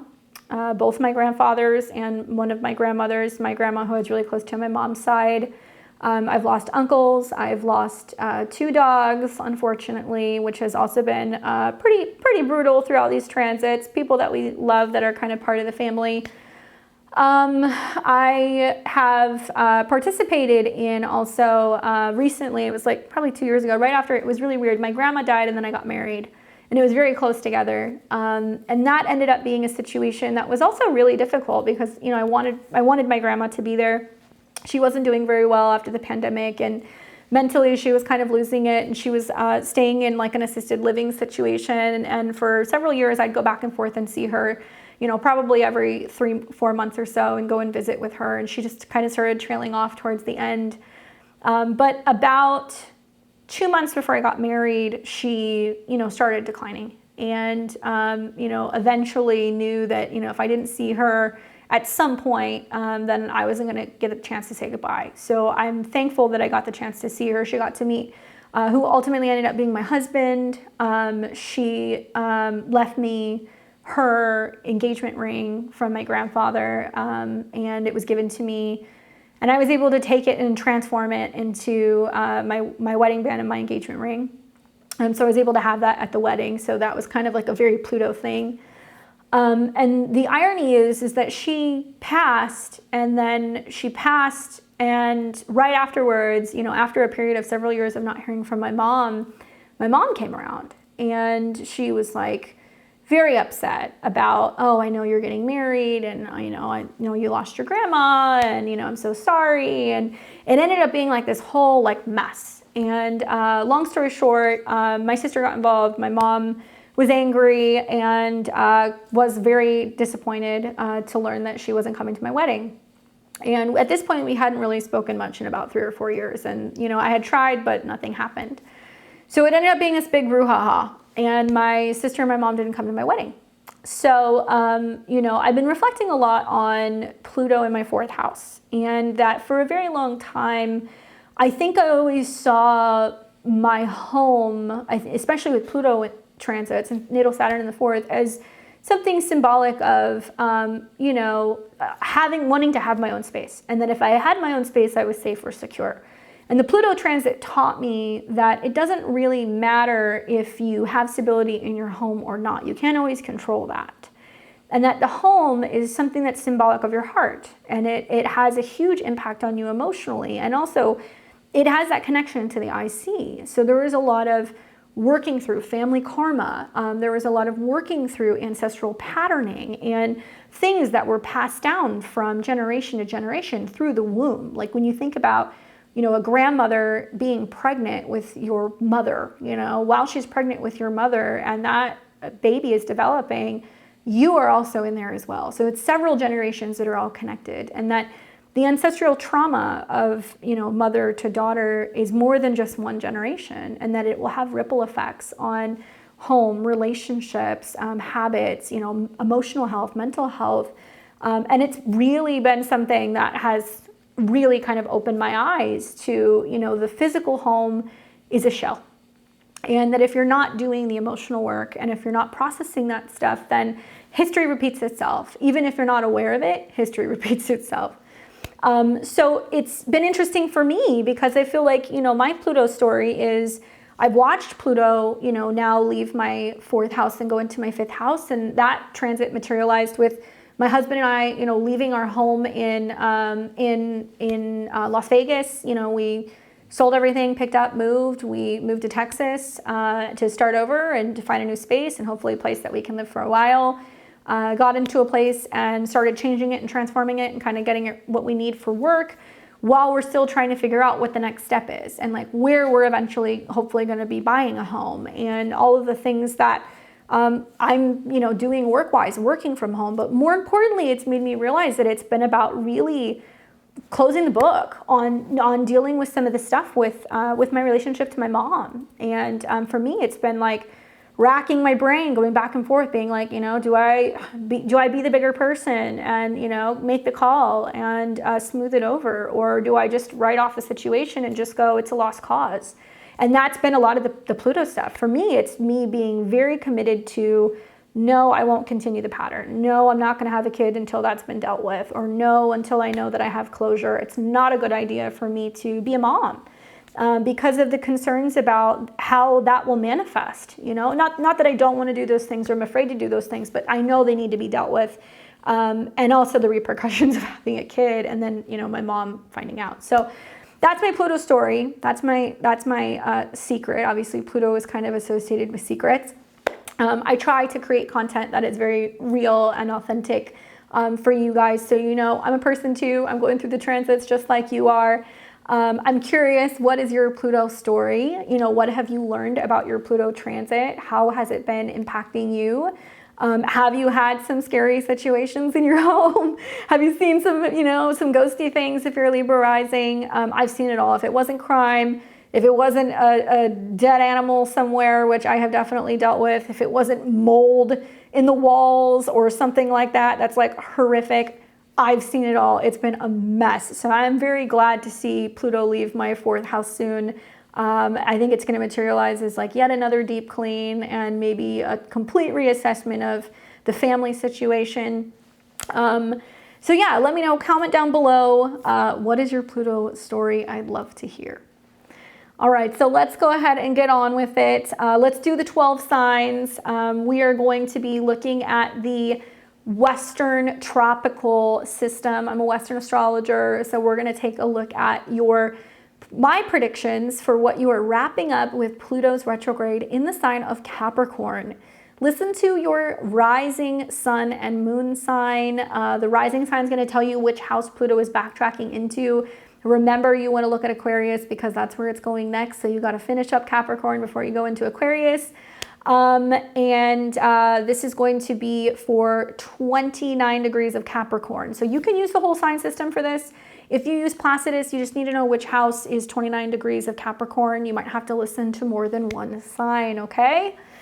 All right, so also we're going to, I'm going to read tarot. I'm going to give you guys tarot cards, and I'm going to say this. Whoever gets the death card, if the death card comes up, because I don't know if it's going to come up, whoever gets the death card wins this, all right? This is one of those situations where if somebody gets like a heavy card, like the Tower, the death card, 9 of Swords, 10 of Swords, 8 of Cups, these are cards that are basically confirming what you know you need to do. So we're not going to look at those cards as bad cards today. We're going to look at those cards as, okay, that's confirmation that you really got to make the change, all right? Okay, so let's start first with Aries and Aries rising. All right, Aries, are you ready for this? I'm sure you are. Especially pay attention if you are in Aries 28, 29 degrees, okay? Because you have Pluto squaring your sun, moon, or rising. So you are under pressure. Well, Aries, rest in peace. Here lies your old job, mean bosses, power struggles, status issues, and fear of control, all right? Fear of control, loss of power, however you want to cut it. Pluto rules your 8th house of other people's money. It's retrograding through your 10th, so there's all kinds of stuff changing with your status, with your joint money, with your career. And you know what? I feel like you can do it. I'm not worried about it. I know that this is probably a little bit more challenging for you because it squares you from your 10th house. And if you look at this Ingress chart, Pluto and Mars are quincunx each other. So what is changing is your mind. You're changing your mind about what you want to do for work, how you want to communicate, how you want to express yourself, what you have to say. That is going to be the most challenging thing for you throughout this transit, all right?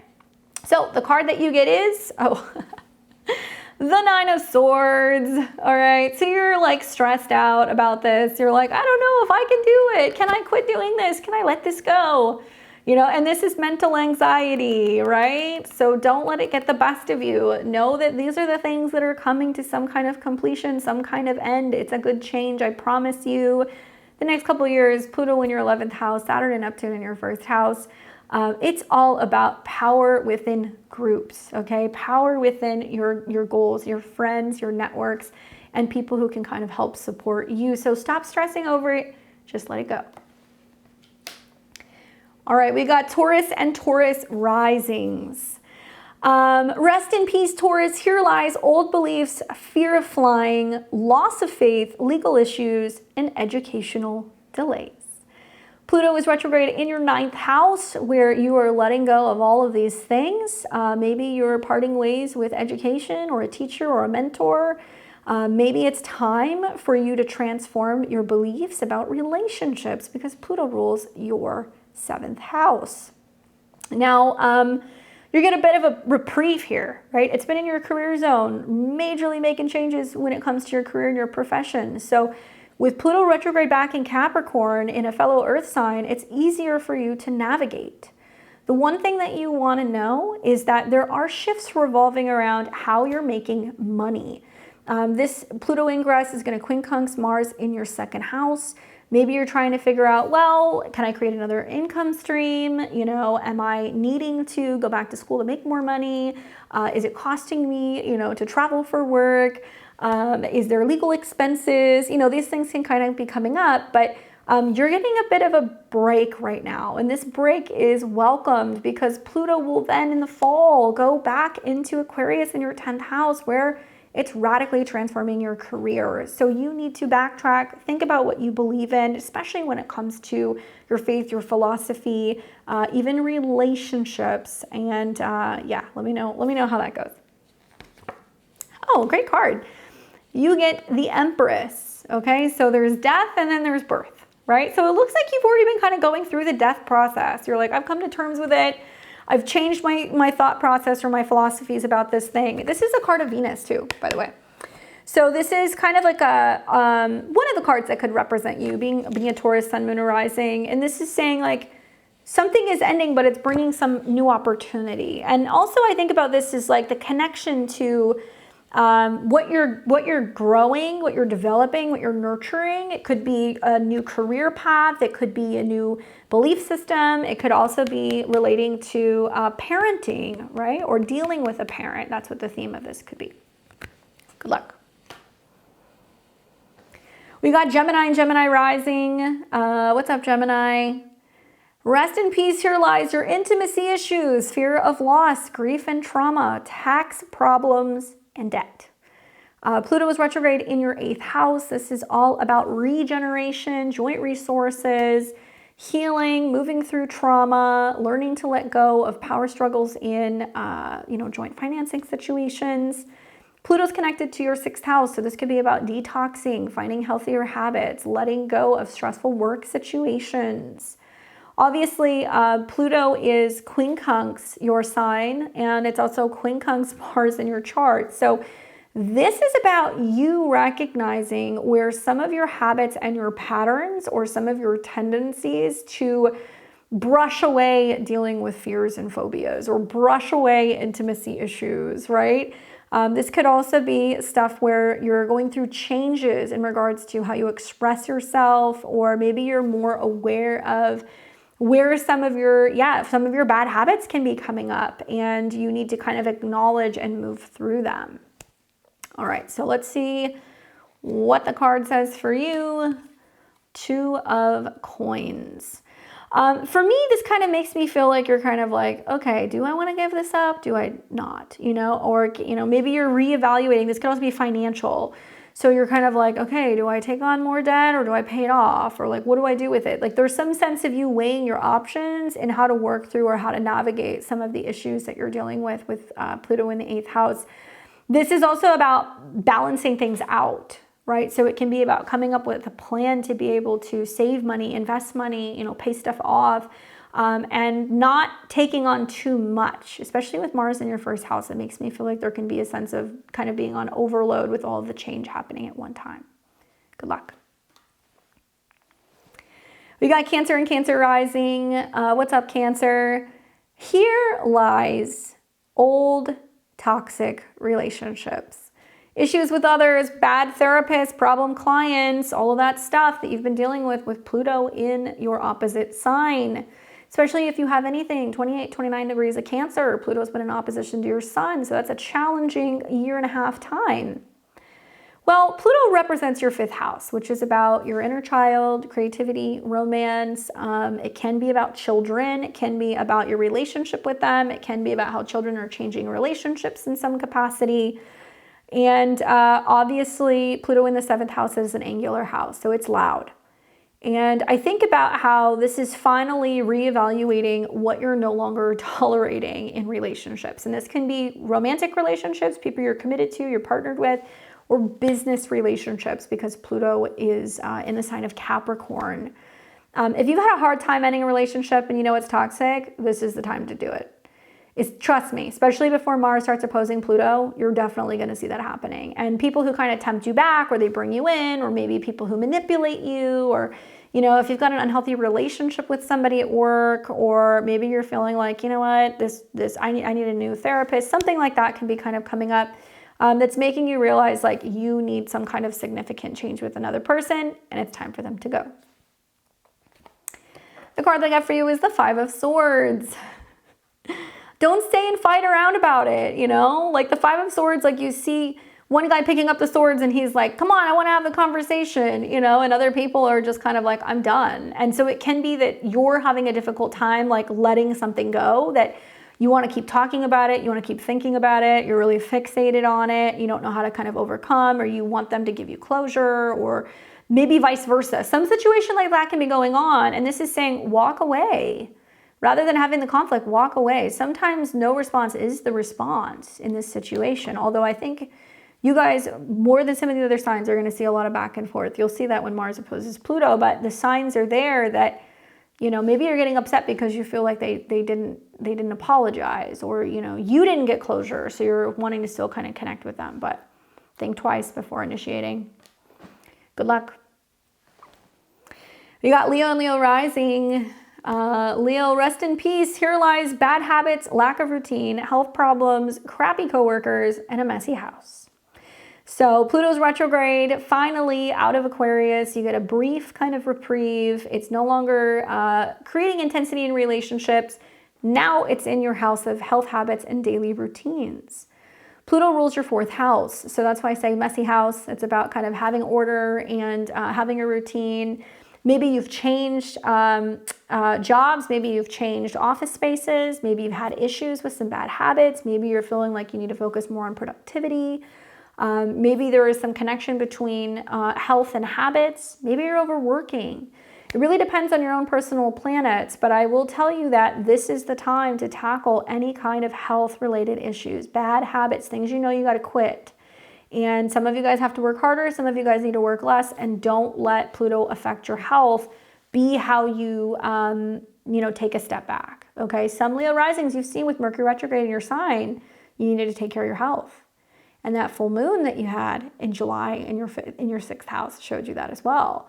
So down the road, later this year, Mars will oppose Pluto. Now that's going to be about changes in relationships and also changes with your health, or, kind of healing in a way. But I want you guys to create a routine that's sustainable. That's really what I want you to do. So that way you can have healthier habits and feel like you have time for all the things that you want to do. The card that I get is the Magician.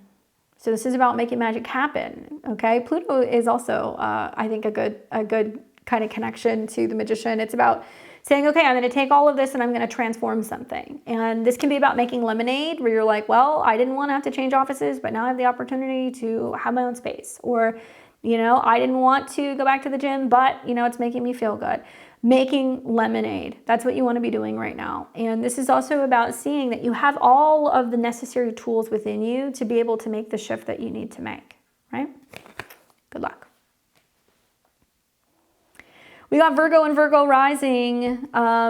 You guys are going to be experiencing Pluto's retrograde in the 5th house.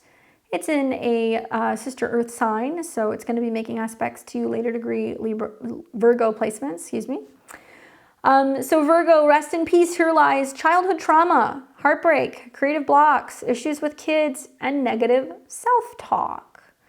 So Pluto retrograde in the 5th house. Yeah, we reevaluate heartbreak. We got to kind of finally let certain long lost loves go. We have a breakthrough creatively. Sometimes we deal with some childhood trauma. I think that this can bring up issues with kids, whether you have children You're scared to have children. You're thinking about, whether or not you could be a parent. You're trying to work on your negative self-talk and where you kind of beat yourself up or you worry yourself to death. Maybe breakthroughs creatively through writing or websites or sharing information or news of some kind.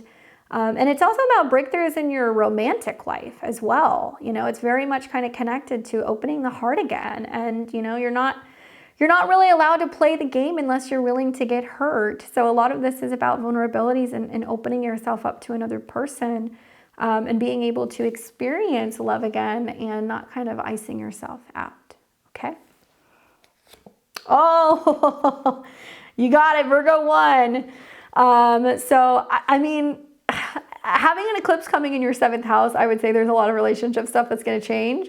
For some Virgos and Virgo risings, they are really they're going to put the kibosh on these issues. You guys are finally moving through it. You're ready to kind of say enough is enough. So you guys get the prize. I'm curious to see how Virgos are feeling with this transit. I think you guys are going to have probably some of the bigger transformations of the group.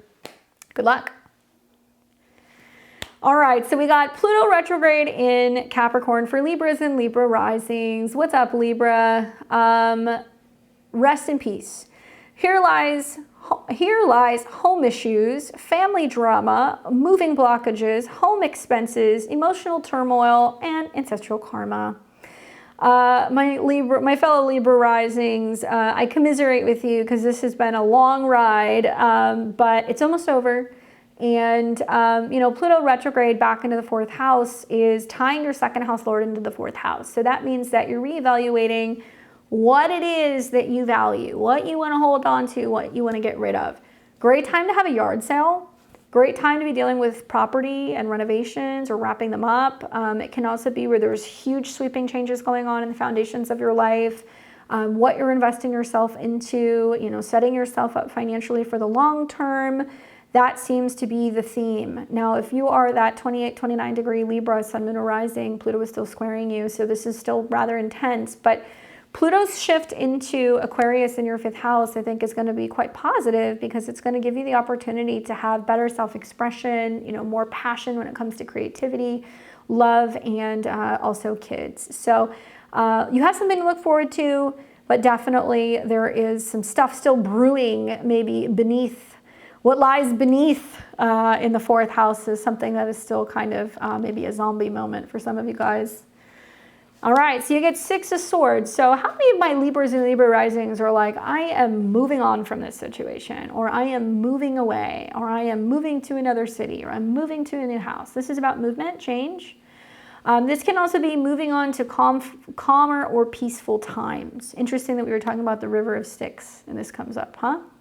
So this can be about people who depart, things that leave your house, people maybe that leave your home or your family. That can be happening where it's like somebody's leaving and then there's some peace. That can be coming up for you, Libra, so just be mindful of that. All right, we got my Scorpios and Scorpio risings. Scorpio, your planetary ruler is doing some things. Especially if you're an early degree Scorpio rising, Pluto is still squaring you. So this is still not easy for you.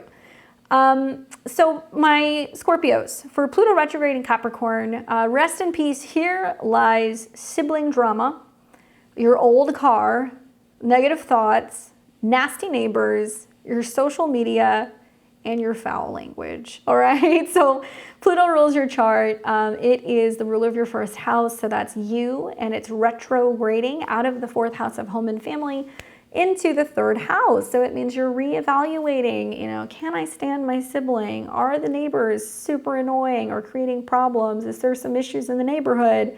Is your car breaking down? I think a lot of this is watching the way that you speak, both to yourself, but also to other people, and being more mindful of your silver tongue that can sometimes get you into some trouble with Pluto in the 3rd house, because there is some brutality that can kind of come up verbally in your exchanges with other people, which can cause some friction.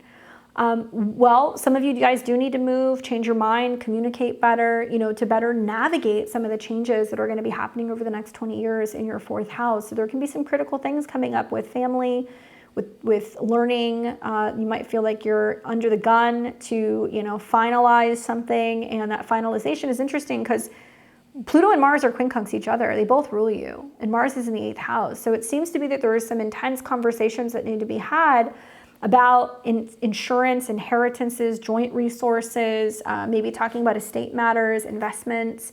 That can definitely be coming up. So be mindful of that ingress. Of course you would get the 9 of Cups. Everybody's going to be like, Scorpio gets 9 of Cups, as always. You guys are the ones who navigate and kind of deal with Pluto transits a little bit better than most people. So this is the wish being granted card. This is being happy and fulfilled with the results. Maybe you're willing to go back and do the necessary rethinking and reworking to make the strategy of, changing your home or your private life kind of go in your favor. So it looks like you're going to be pleased with the results, and maybe you do change a little bit better than most signs. Good luck, Scorpio. All right, we got Sagittarius and Sag rising. What's up, Sag? This is the Pluto retrograde in Capricorn for you. So rest in peace, here lies money problems, impulse spending, self-esteem issues, unexpected bills, and your junk food addiction. So Pluto is retrograde in your 2nd house, and Pluto is associated with your 12th house, which is subconscious, hidden, what's kind of self-undoing, bad for you. So if you've been having lots of financial issues, Pluto retrograde is like, let's wrap it up, girl. Let's get it done. If you've been impulse spending and unexpectedly, kind of spending your paycheck before you're paying your bills, it's going to help you get a hold on that. If you've had any self-esteem issues and you've been feeling disempowered, right? Or feeling like not good enough, you're going to work through that. Unexpected bills, obviously Pluto rules the 12th, so the retrograde in the 2nd means that there can be unexpected changes going on with expenses and stuff you have to pay for, or expenses pertaining to work or your career. And the 2nd house is styles. Your personal style can change, but this is usually what we consume, what we're eating. So I think you're going to change your eating habits with this Pluto retrograde in your 2nd house. Just something to kind of think about is that it is important because there could be some really significant financial breakthroughs that you can have during this transit. And the quincunx to Mars in the 7th tells me that it's being brought on by relationships and people saying, I'll pay you, to work with me, or, I'll help you, let me help you. So there's other people who are coming in that's trying to reinforce making some changes when it comes to these things. And likely that's either coming from like a sibling or a partner or, some kind of business partner that's trying to get you to make changes with some of your spending habits. The card that I get is the 8 of Cups. So I will celebrate this card because you're like, yes, I am walking away from those problems. I do not want to do that anymore. I no longer want to live this way or feel this way, or I no longer want to feel bad about myself. So this is walking away and being like, it's time for me to leave this behind. So I would consider this a win in my book. Emotional, but good. Good luck, Sag. We've got Pluto in Capricorn. Going retrograde in Capricorn, for Capricorn.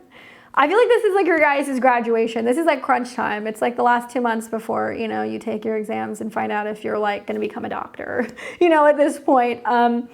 So for you, Capricorn, rest in peace. Here lies your old self, your body issues, your body image issues, your old goals, your bad knees, and feelings of disempowerment.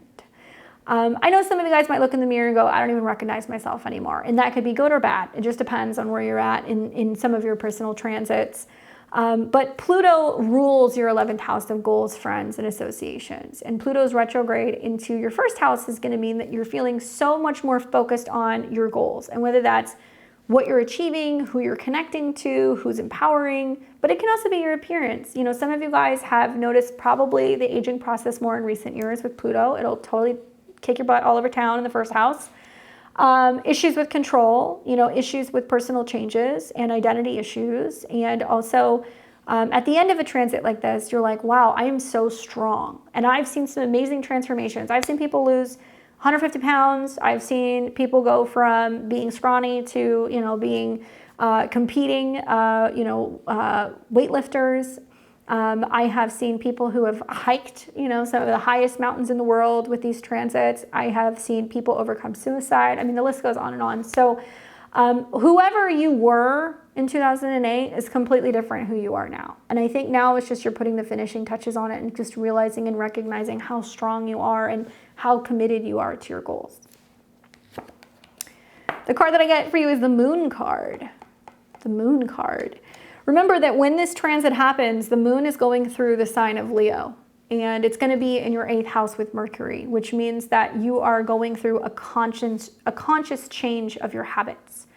So changing the way that you think about resources and money, changing the way that you think about your job, changing the way that you think about endings and beginnings and, intimacy and resources. And certainly, Pluto in your 1st house can also make you feel kind of sexy. So perhaps maybe, right, you were seeing this probably closer to, right around the time that we are seeing the next full moon. We will have an eclipse in Pisces.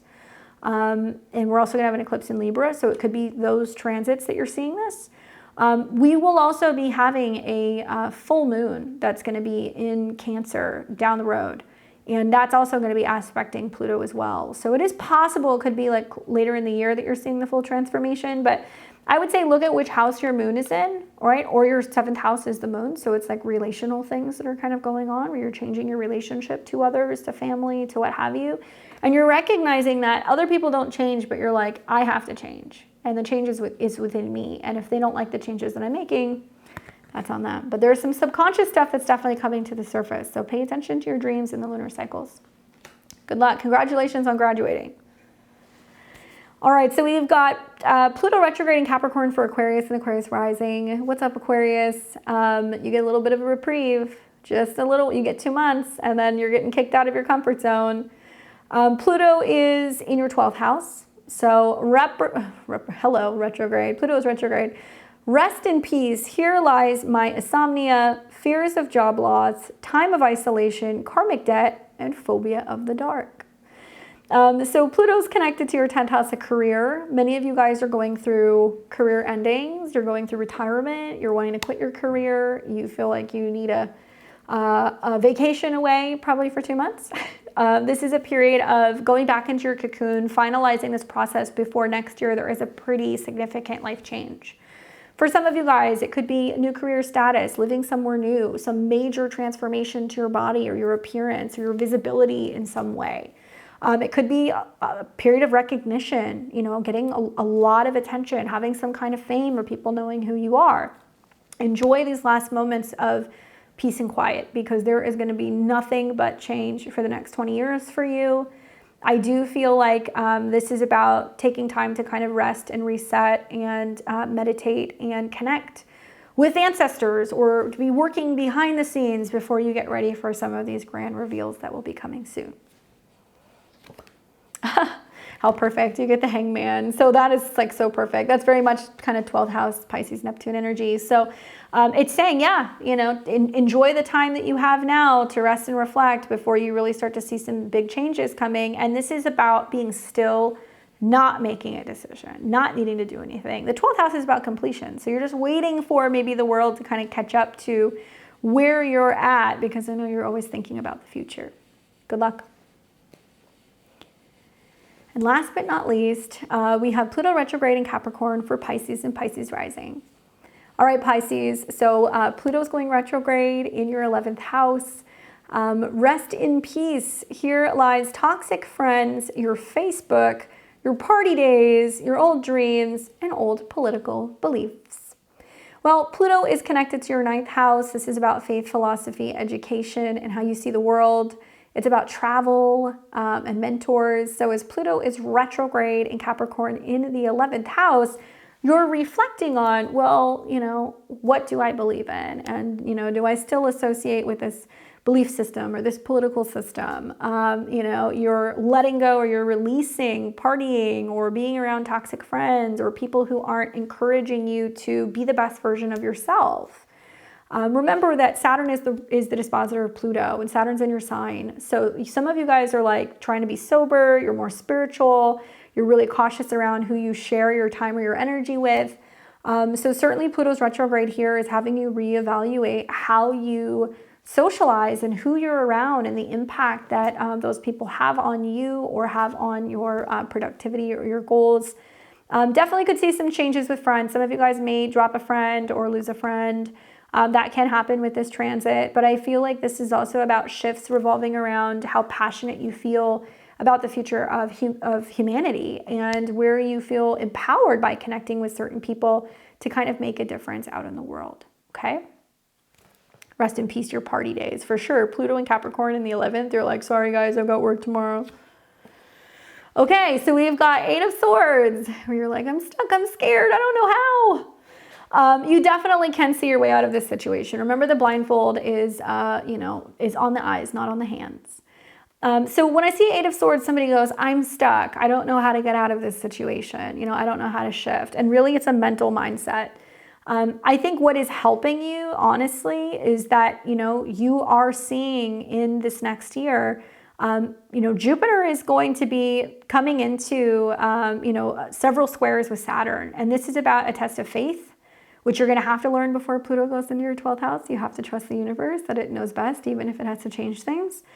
So perhaps August and September can be times where you're having to have blind faith, blind faith in the process that, it may seem like things are ending, but really things are just beginning, and not to let fear get in the way or hinder your ability to focus on being optimistic about the future or, really embracing change, because I think this is what it's about. Mind over matter with this card, Pisces. All right.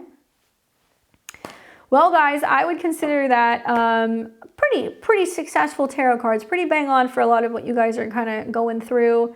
But let me know. Obviously, I love to hear your guys' feedback. I just want to say a big thank you so very much. Thank you guys for watching. I appreciate your support. You guys are so awesome. You do so much for me with your comments and your memberships and all that stuff. And I wanted to do something for you guys to kind of help the collective with this transit. So please do this. Subscribe to my channel. I would be so very grateful if you did that. Click the bell button below. This will let you know when I have new content. I'm here every Tuesday, Thursday, Friday, and Sunday. So I'm always putting content out. We're about 2 years strong at this point. I'm also here on Fridays, Friday nights. I do live readings. So if you want to know about this Pluto transit in your chart, come hang out with me on Friday. I'll be here tomorrow at 5 p.m. Pacific, 8 p.m. Eastern. I'd love to read your chart for you and talk to you a little bit about what's going on with your Pluto transit and how to navigate it. Make sure you leave a comment. Let me know how you're feeling with this, where Pluto is transiting in your chart, and don't forget to tell me your secret.